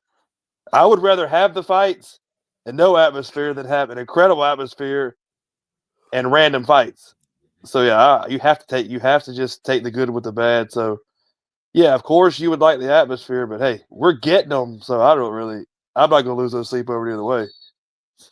Well, and also it's kind of a convenient time in a way to do this when like we kind of still remember COVID and fights where there was, nobody there except for like the television people. And Eddie's backyard and shit. Yeah. So like five we people. Remember that. So it's you like, remember Top Rank had all the guys wearing like the gas hazmat suits. Yeah. Walking around. So yeah, this is better than that. I remember. Do you remember they're like steaming the ropes and shit? Yeah, they would come out with like a little spray and like walk around. You couldn't see their faces and shit. Say, if we can live through that, we can handle this. Yeah, you want to talk about a shitty atmosphere for a fight? Like 6,000 quiet Arabs is nothing compared to the fucking shit we dealt with 5 years ago. This is fine because at least these fights are great. That said, I will say one of the great things that happened during COVID that we must remember did happen during COVID was Jose Zepeda against Ivan Baranchik. That fight is still one of my favorite fights that I have ever watched live in my entire life. There's so many fucking knockdowns. Oh, what a war. It's just a shame that there weren't a bunch of screaming people at the old StubHub Center or something like that. Making it even better. But anyhow, let's see here. And Liam had one more before we get into the Marus, the previews. Let's see here.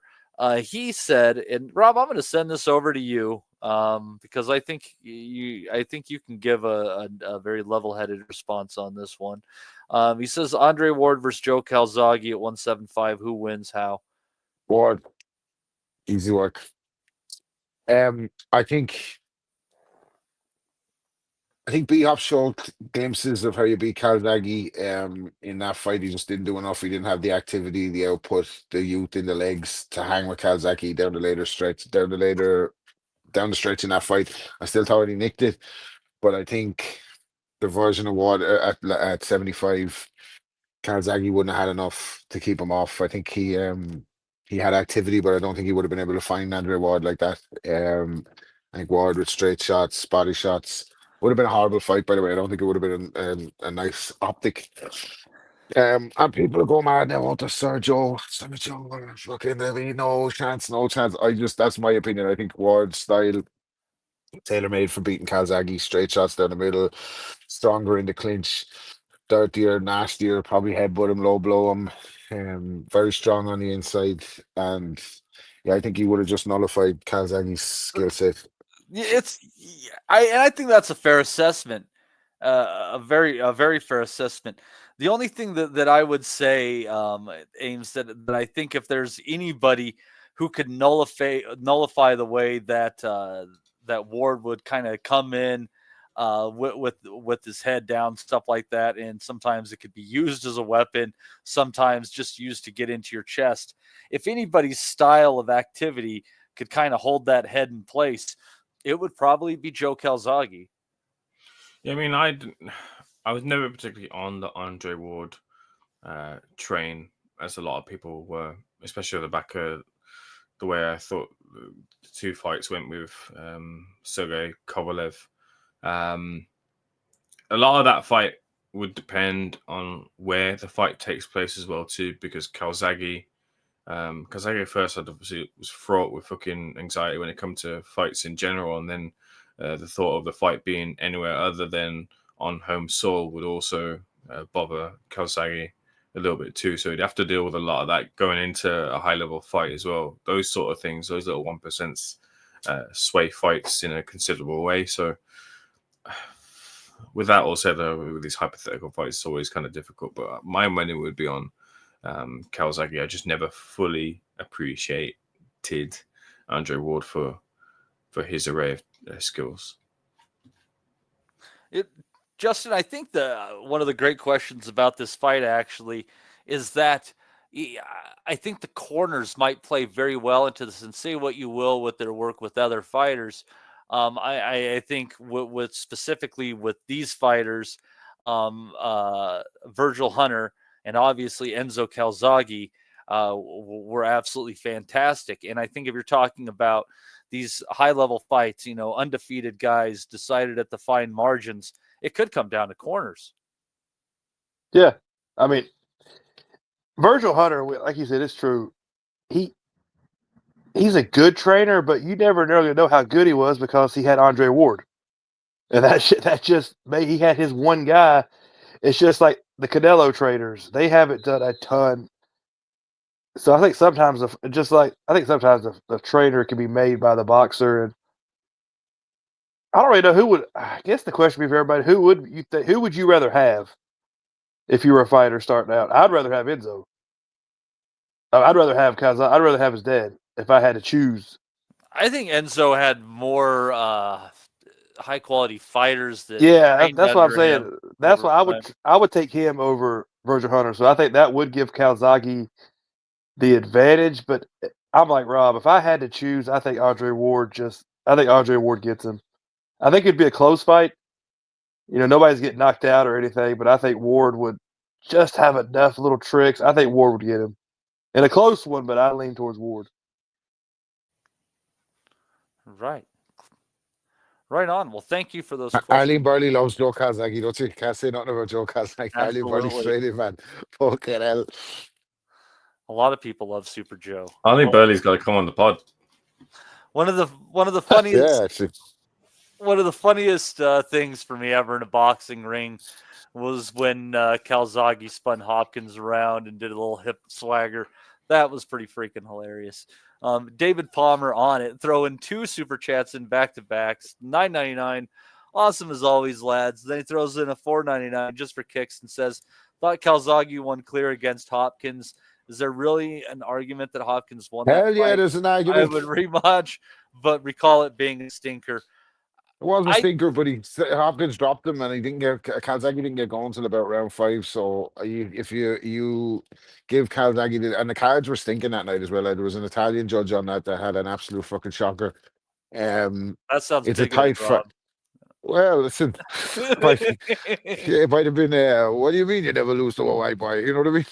There was a bit of that, but it was a stinker, and if you think Calzaghe won, you're kind of giving him round, from memory now, this is round 5 all the way through to 12, and I don't think that Hopkins lost all the rounds down the stretch. I think he pissed people off when he was trying to sell a low blow or whatever it was. You're right, it was an absolute stinker, but there's definitely an argument for Hopkins winning that 7-5, especially with the knockdown. Let me say this: Do you think that there are enough swing rounds in that fight for either guy to have an argument they won it wider than 115 to 130 to 112?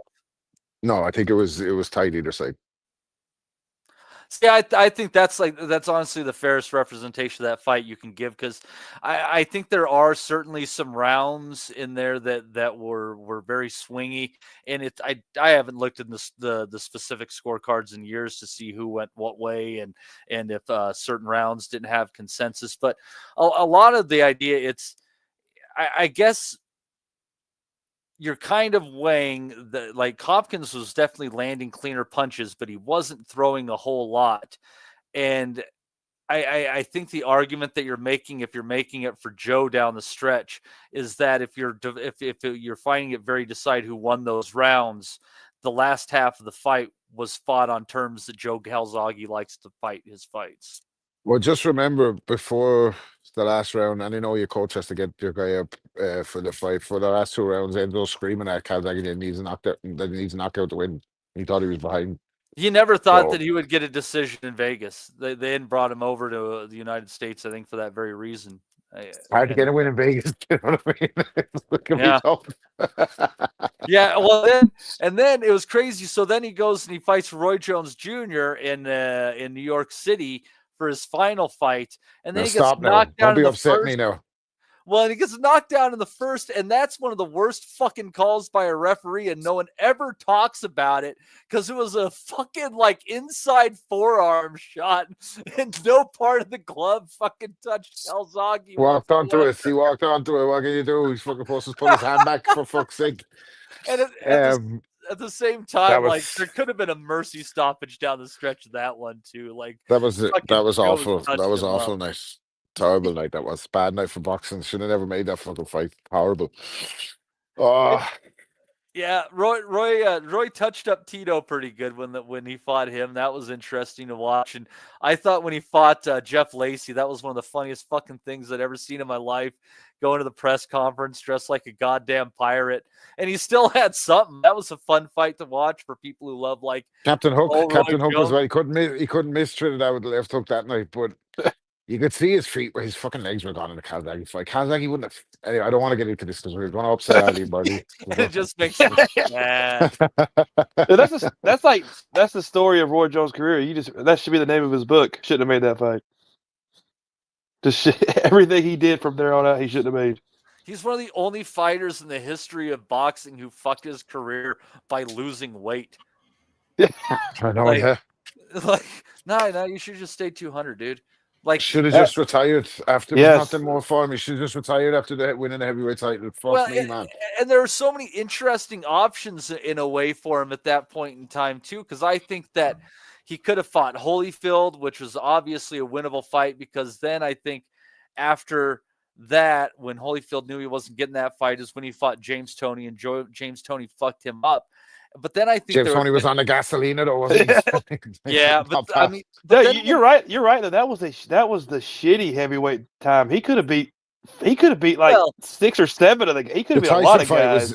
The Tyson fight was intimated for him at the time, wasn't it? They were talking about him fighting Mike Tyson. I think there's a lot of options. Lose badly or something in between, and something that kind of made that fight disappear. But yeah, Tyson lost who did he get knocked out? He got knocked out by somebody, right? And that ended that whole Lewis. Alex Lewis. Yeah, wasn't it but I always say this, and I said it on the pod before, and it's funny that Matty was referencing COVID times earlier, because this reminds me of a prime COVID conversation where we used to be like trying to fucking drag the pods out over Sunday nights, coming up with, when there was no fights on, trying to come up with imaginary matchups and fantasy matchups and fucking like just recapping lads' careers. But I always said, like, if Roy Jones had retired at his apex after beating John Ruiz for the heavyweight title, and the only blemish on his record was the Griffith disqualification that he sensationally reversed, then nobody. Now, to me, he's still the best I think they ever did it. But the reason I say that is that when he was at his best, that nobody in the history of the sport that operated in the divisions that he was in could have beaten him. And I know that's fucking a big shout, and I include everybody in that, the Robinsons, the fucking you name it. But if he had retired at that point, there'd be nobody even having a discussion about it. So he'd be automatically up there. He'd be considered the best of all time, no doubt. And to some extent, maybe it was an illusion at the end of the day. But if he had done that, and maybe even throw in Evander Holyfield just for kicks after that, who I think he absolutely would have beaten, considering what James Toney did to him, then he would have been a top 10 all-time great. And instead, we're probably talking top 25 or 30-ish. Hold on now, just so we're clear, you're telling me Jones is not a top 10 all-time great? Yes. Fucking hell, man. Turkey, can we get this guy out of here? Have we got the budget to remove Matty? God damn it. I'm like, I think we can do this show in 2 hours today. There's hardly shit on. Fuck me. So now you have to name 20 guys better. Well, I just have to. You said 20. I just have to name 10 because he doesn't think he's a top 10 guy. So I just have to get to 10 to be fair. So we'll go with the obvious. You're gonna have Ollie. You're gonna have Sugar Ray. You're gonna have Sugar Ray Robinson. You're gonna have Roberto Duran. You're going. Never heard of him. I'm gonna. I would put Marvin Hagler. Who? You don't think Jones would have beaten Duran Hagler at 160? He would have beaten Duran at 160, but not necessarily. He'd have beat Hagler too. I'm not sold on that. I'm not sold. When you have sat in a room full of people who have been around the sport of boxing for decades upon decades, and they say Terrence Crawford is the best to do it since Marvin Hagler, what is that saying about Marvin Hagler? He was a great fighter in that style they're talking about, in that fucking switch hitter style. That's what they mean by that. They don't mean like. Anyway, look, we could fucking go down a rabbit hole here. This is going to go on.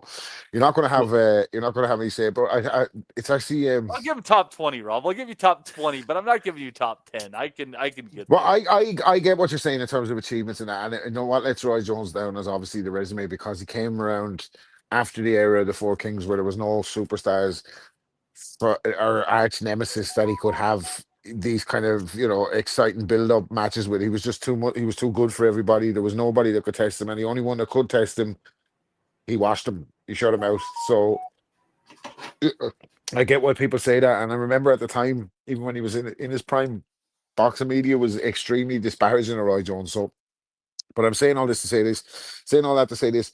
I've had a mad life. I've had some very fucking surreal experiences. Sometimes it makes me think that we're living in a simulation.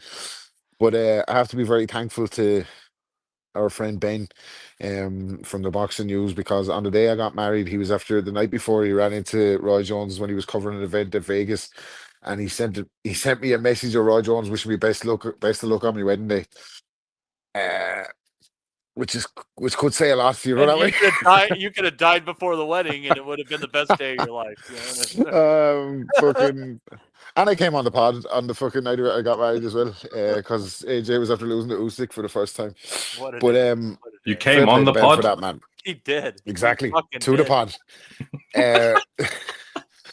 But no, in fairness, that was a fucking seriously fucking cool thing for Ben to do. I'm very fucking grateful to him for that. That was fucking seriously cool. I never got to meet Roy Jones, but that was pretty cool.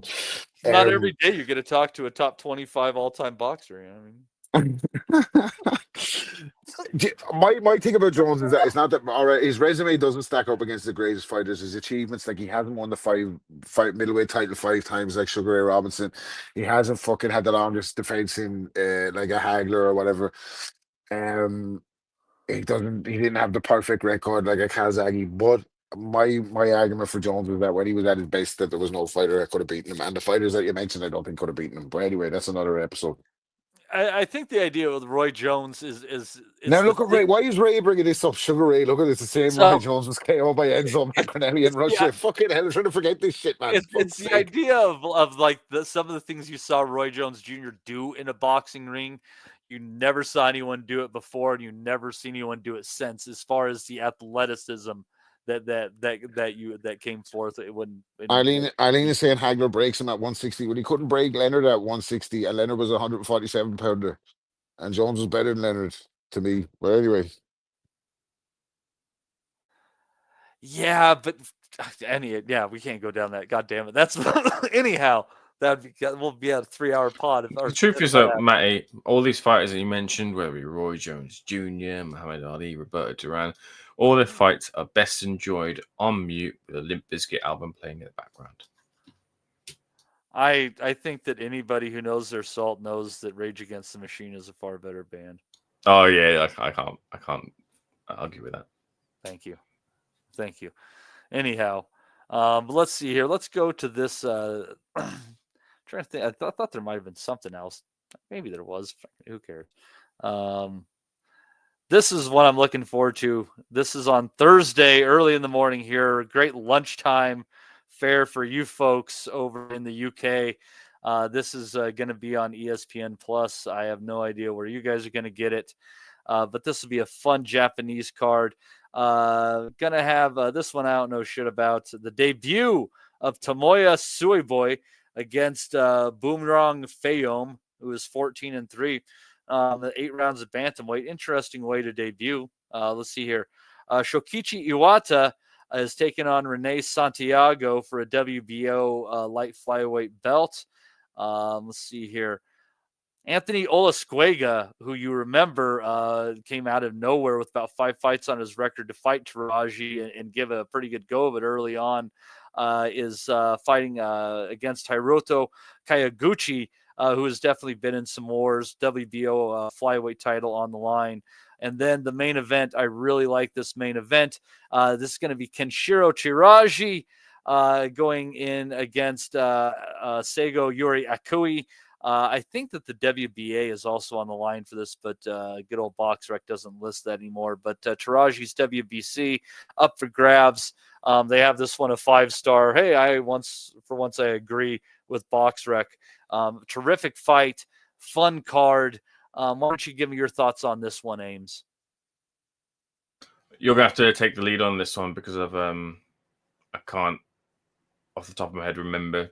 I'm sure I've seen Teraji fight before and Akui, but I can't for the life of me remember. So I think I'm gonna go to Justin, and he's gonna make you look bad. My man Justin is gonna be able to tell people by all means. Shit. I don't think I'm gonna make him look bad, but I've seen Teraji fight. I think I've seen him fight 3 or 4 times. I haven't seen, was it Takui? Oh Jesus, man! Rob hates watching these little fuckers. This is all me. Jesus Christ! I've seen Teraji fight Takui. I think I've seen him once. Saying that. Yeah. I've seen one. Yeah. I've seen him fight, but I'll be perfectly honest with you.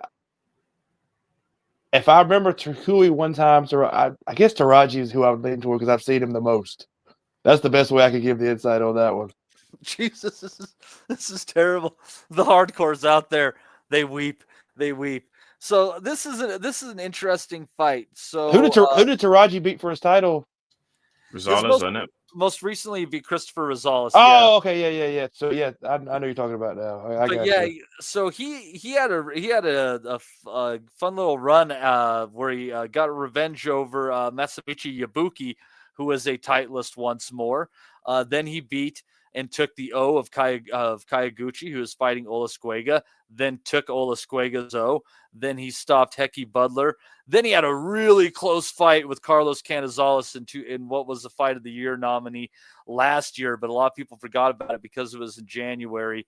And that prompted him to give up his titles at 108 and move up to 112, where he got his belt against Christopher Rosales. And Akui, I don't know if you might remember this. A lot of us were bitching on that very same card where I mentioned that Canizales gave Teraji a good fight, is where a lot of us were bitching that he just absolutely robbed Artem Dalakayan of his titles on that one. It was a close fight, but he's a decent fighter. He's gotten better.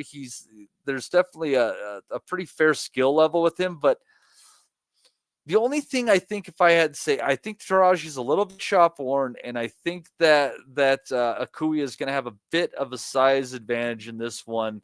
Is going to be filled out a little bit better at the weight. So my lean is Teraji in a very close, very fun and competitive fight, but I think it's going to be super close and probably a decision victory.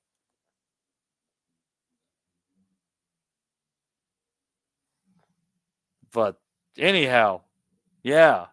So, but yeah, and Olasquega against Kaiguchi, that could be a hell of a good fight because Olasquega, I mean, he was in there swinging with Teraji. And I mean, that was, like I said, after his 5th fight, short notice. And he just came in like guns blazing in that one, and he's picked up a title since then. And yeah, but there are other fights to be watched. How about I give you the lead on this one? Because if you can't help me on this one, Ames, I don't know, man. Maybe they should fly me over, and I should be the one with a job. Nick Ball against TJ Doheny.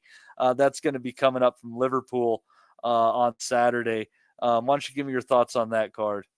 You did a good job. I love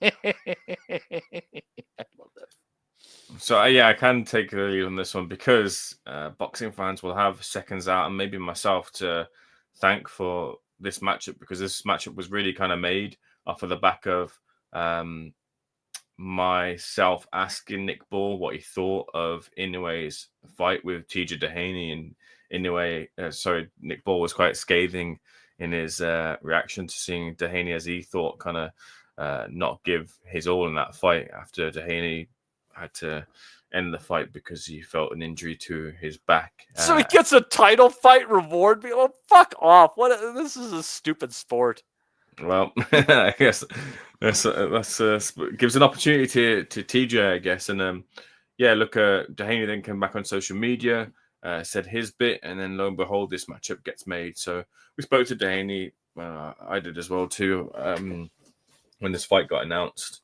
And Doheny very much says he's not a curtain call for him. He's got ambitions to be back in the world title picture, and he doesn't see too much in Nick Ball. And you got to think, like, Doheny had his moments in the fight with Inoue. Like, you think maybe if he was a few years younger, like, he might be able to have done a little bit there, and it might have been, a little bit more interesting, that fight with Inoue.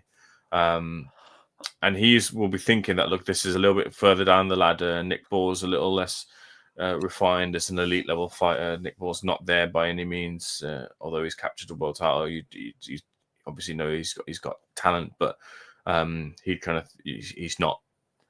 You wouldn't put him in the bracket with him anyway, would you? But he'll kind of think like he might be able to upset the apple cart against Nick Ball, and there's a better chance than he did against Inoue. And Nick, for me, he's not faltered by any means, but since he's picked up the world title, the fight with Ray Ford was good. The fight with Ronnie Rios, although he won it, I think he's just shown to be a little bit.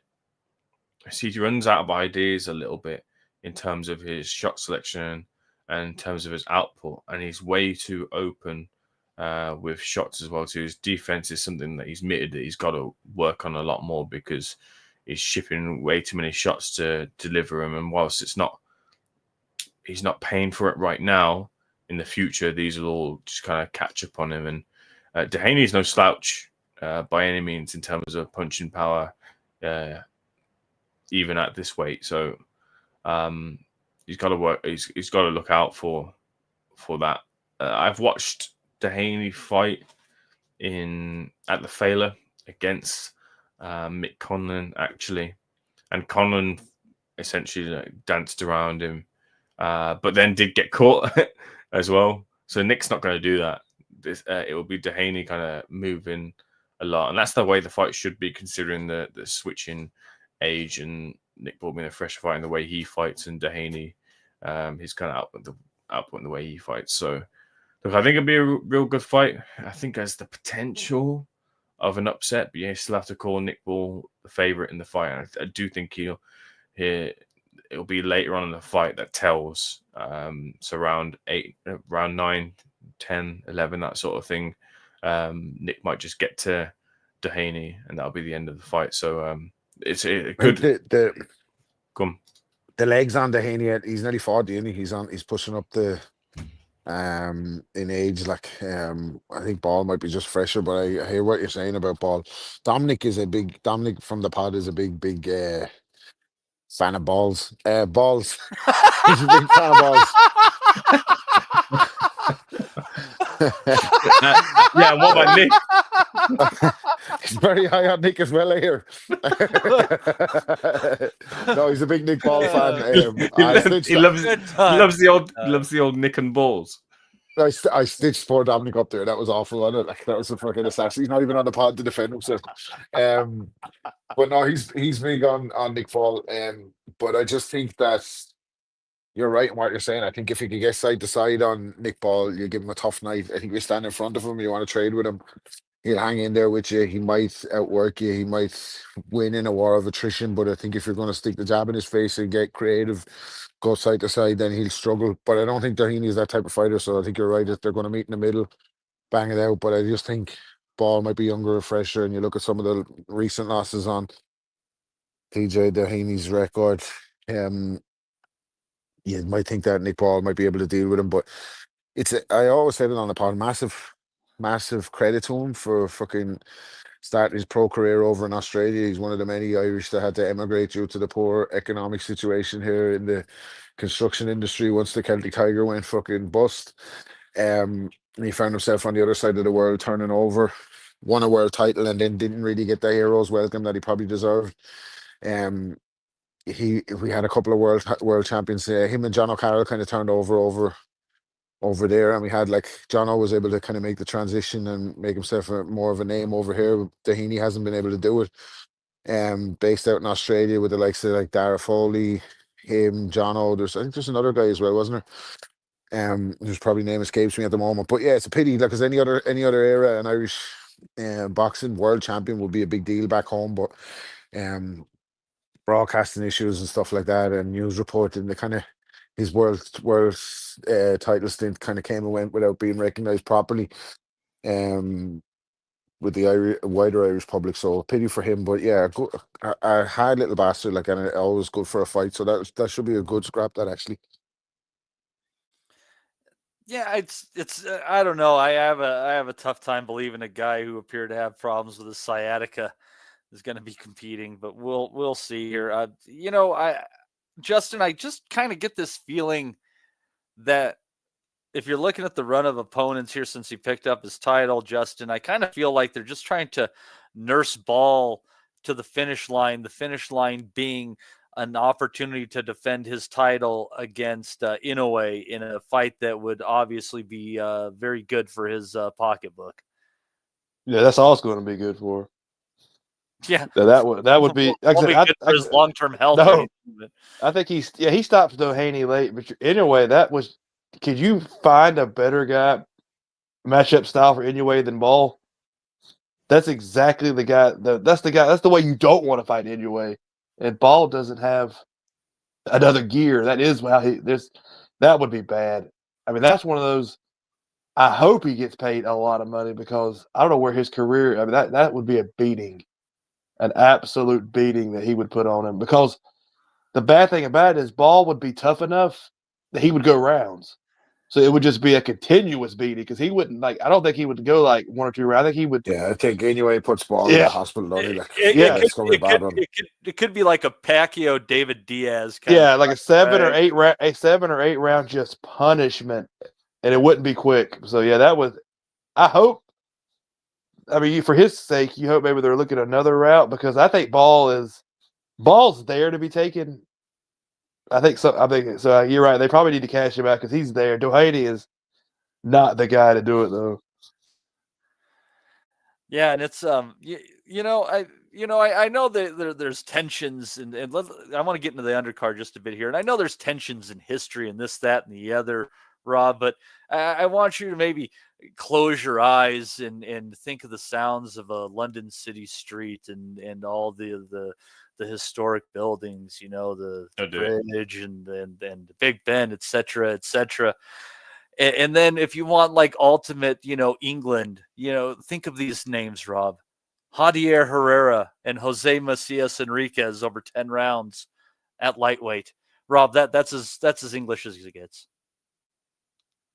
Well, it's an upgrade on any time I went to London, I tell you. The names that are flying around. I'm down with that kind of thing. What are you trying to get at, Matty? I don't understand the link there. I'm sure there was a segue there, but I just missed the. No, I just think it's. I just think it's very odd that these guys are on a. Have gloves will travel. Yeah. Javier Herrera, to be fair, he's an undefeated Cuban living in Dubai. Macias Enriquez is a Mexican. Let's see if he's lost. He lost to Yves Ulysse Jr., which doesn't bid well for him.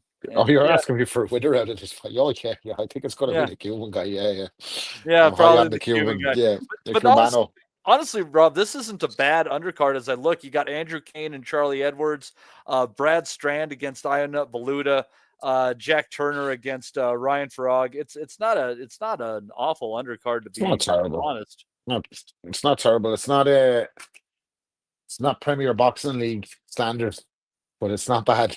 It's probably what we're going to be left with once fucking the boys get their fucking hooks into the main events. But I'm always interested to keep an eye out on any of the upcoming Cuban fighters. I don't know what my fucking romantic connection with Cuba is. I don't have any affiliation to it or whatever, or any kind of. I've never been there or anything. But I think when I watched that documentary years ago about the boys who fought for Castro or something, and then kind of paying attention to Perez's, Gamboa, Rigondo, their stories and that. Like I've always kind of keep an eye out for the Cuban fighters. I think it probably comes from my dad telling me about Teofilo Stevenson. I was going to say Teofimo Lopez, Teofilo Stevenson. Back in the day, probably comes from there. But I keep an eye out for the They'll Cuban both probably end fighters. up dying in Shack, Rob. Yeah, they always end up ultimately disappointing me. But the Rigo one was a fun journey while it lasted. I really enjoyed it. Must be the only one, by the way, but still. But as I looked at this one, Ames, this isn't a bad undercard all in all. There's a few decent fights on there that make more sense at a domestic level, but it's pretty decent fare all in all. Yeah, and Warren don't really miss a trick in terms of filling cards with fighters from the area. You almost feel like, well, that makes sense, doesn't it? But you get a lot of promoters these days who are putting on fight cards in places, and they fill them out with fighters from fucking London or whatever it is. Obviously, you got to get fighters out and get dates fulfilled for your fighters and push them along the chain. But sometimes it's a little bit of a mixed bag and a missed opportunity when you don't get the fighters out in the actual territory. But yeah, real quick on that level, I know there's a lot of area fighters, but the Cuban versus the Mexican, you kind of feel like this is just Warren kind of doing a favor for the Saudis and keeping this young prospect active where they can, right? I think he is signed to Queensbury. Is he? Okay. I believe so, unless I'm completely crossing. When I saw the name and then I looked at his record, I'm like, oh yeah, I'm like this kid is vicious. He is skilled. And I mean, he's young. He's not one of those guys that turned over, when he was 32 years old and he was able to hitch a ride on a boat. He's 22 and fresh with 16 fights under his belt already. Yeah, so he is a Queensbury fighter, and I actually remember I first met him. I don't think I saw him fight because it was just a wild fight event. Obviously, I was busy working, but I think it was my first, event working for Seconds Out, and they flew me over to Dubai it was on the Mayweather versus Deji undercard, and I'm sure he fought on that card. Let me just double check it. But he was there so he fought a fella called Franklin Manzanilla on that undercard, and he got a knockout. I believe I spoke to him, and his English just since improved as well too. He seems to have picked up all the words to spook and intimidate an opponent, because that's all what kind of comes out of his mouth. But he's a good talent. He's been working with I forgot his name now, Joe McNally, who's got a number of fighters under his belt, including the likes of Liam Smith and others. He looks for all intents and purposes to be a real good spiteful type of fighter looking for a knockout. So you do keep an eye out on Javier Herrera. Any reason for people to not put the usual punt on Baluta, who will probably obviously come in as an underdog as usual? You can. Like, Baluta's getting on now, and he's still a handful for any type of fighter at that sort of level who's trying to bridge up into European and onwards. He's always liable to pick up a scalp, and that's no different with Brad Strand, because I think if you want to do the whole triangle theories and things, Brad Strand was beaten by Dennis McCann. Dennis McCann arguably lost to, and obviously the eye pulled him out of the first fight, and then he beat Baluta convincingly. But this is a guy who, like I mentioned there, lost to Dennis McCann. So Brad Strand is a little less powerful than Dennis McCann was. A little lower down the chain than Dennis McCann was as well too. So you just never really know with Baluta where he is in terms of having those last few fights. I believe he's had the notice for this one.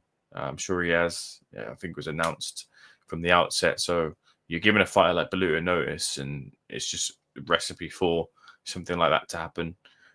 So yeah, it's have a look at the odds. I don't know what they are, but gamble responsibly and all that sort of stuff. But he's not out of the reckoning that he does pull out a victory. What else? Andrew Kane versus Charlie was real good. And the draw too. I mean, that's all. Back with these kids. Yeah. Andrew Kane versus Charlie Edwards. Look, good clash of styles between the two of them. Proper, the clash of styles, boxer versus puncher here in Kane and Edwards. Charlie is just one of those fighters. Like he's fantastic boxer. It's always just the question is, can he keep it up for all those rounds? And he's shown that at this level, like he can. But he's in against someone who really kind of brings it. He's jumping up levels, although he's beaten Beluta himself. So he's kind of dropped down. He lost to Beluta, didn't he? My bad, actually. He got beat by Beluta. If I remember correctly as well, didn't Beluta maybe drop him or hurt him in that fight as well too? Either way, Charlie's not going to. Kane Beluta hurt him a couple of times in that fight. Yeah, so that's not Charlie's game by any means, anyways, and that's to Kane's advantage because Kane will find out what the power is coming back, and then he will just look to be less kind of show less ingenuity in his entrances, and rather just kind of be brutish to try and get the knockout with Charlie. It's just whether Charlie can keep that back foot pace for 12 rounds, and you'd be inclined to think that he can. So I'd be backing Charlie Edwards to get the victory, but by no means, like if Charlie does, he can afford a few falters, but if he runs the risk of getting caught by Kane, and I'm not saying that Kane's like a one punch hit a quitter type of thing, but you don't want to be getting caught by too much because he does dig.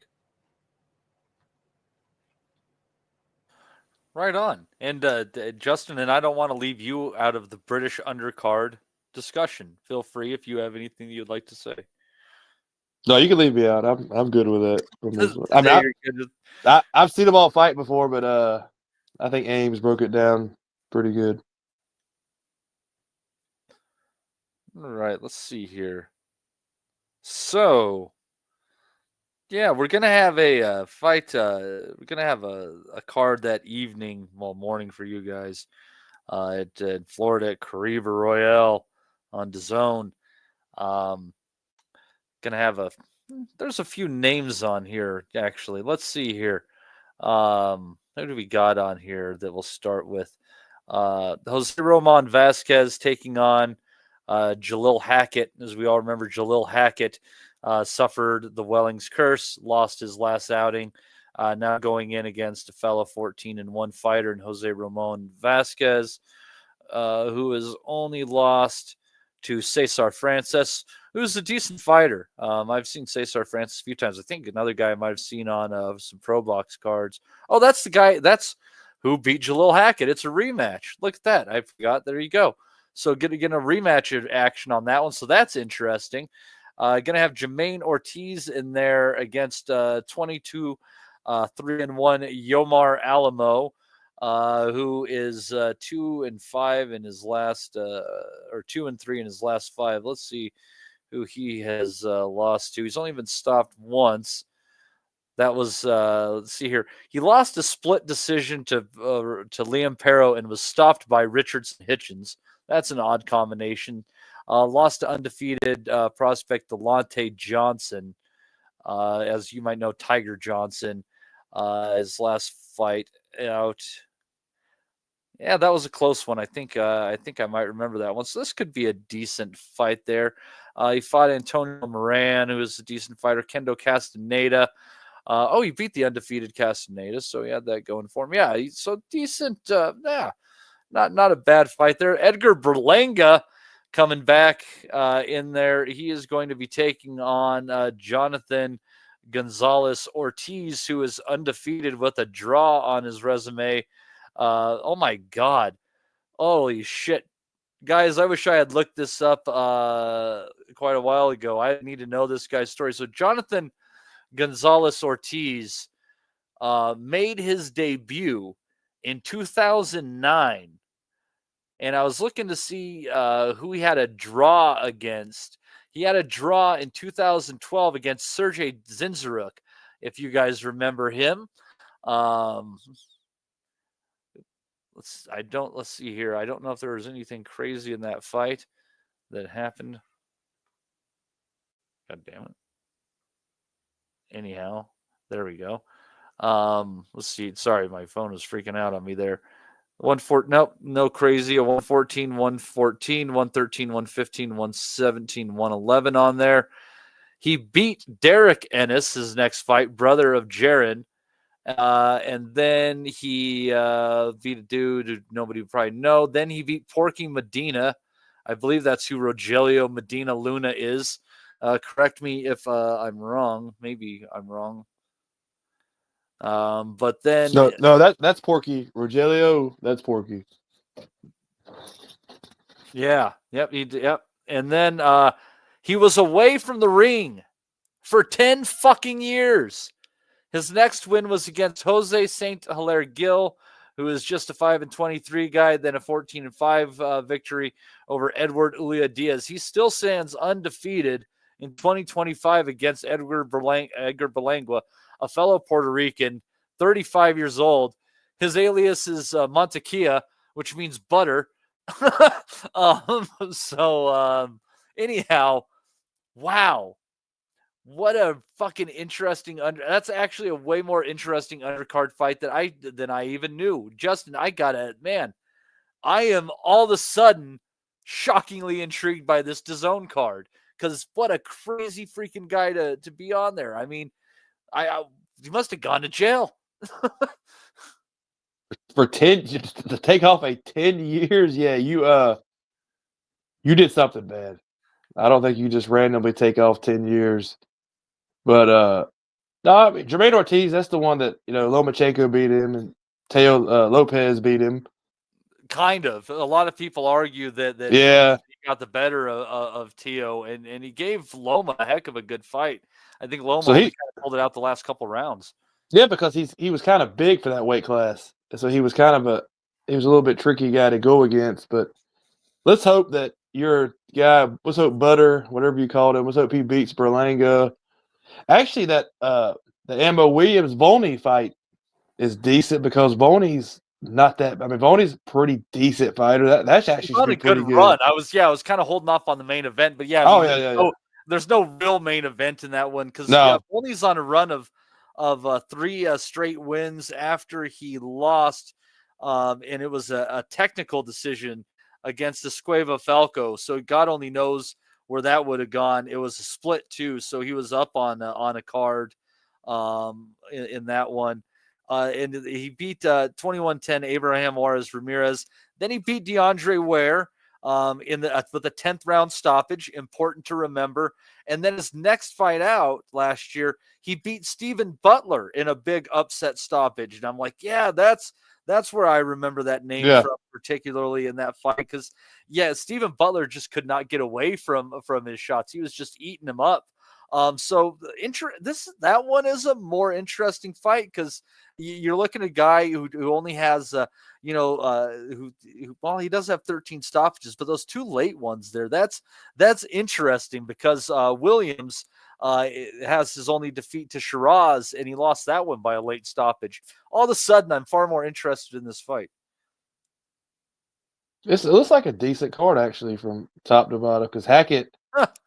Well, I'm not trying to sound stupid here, but we're going to see if Hackett can hack it, because what are you going to do?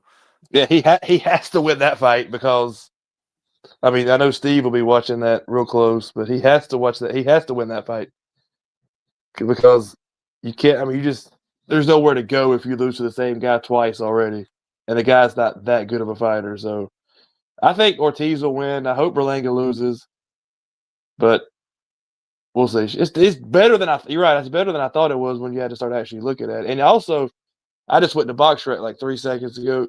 Is Kevin Rooney Jr. Is that so? His dad's Tyson trainer.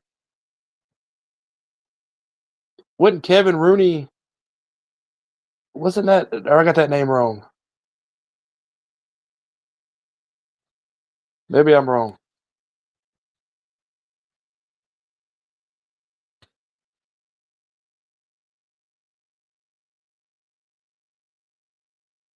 Yeah. Oh shit, I was on fucking mute. I'm sorry. Yeah, is that Kevin Rooney? Was that the Tyson trainer? I don't know. I don't know. Rob, is Kevin Rooney Jr. the Kevin Rooney, or is that the son of the Kevin son? Rooney? Yeah, I can't remember. That's the son. Yeah, that's Kevin Yeah, Rooney's son. that's what I thought. Yeah, that's what I thought. So I guess he should know a little boxing then.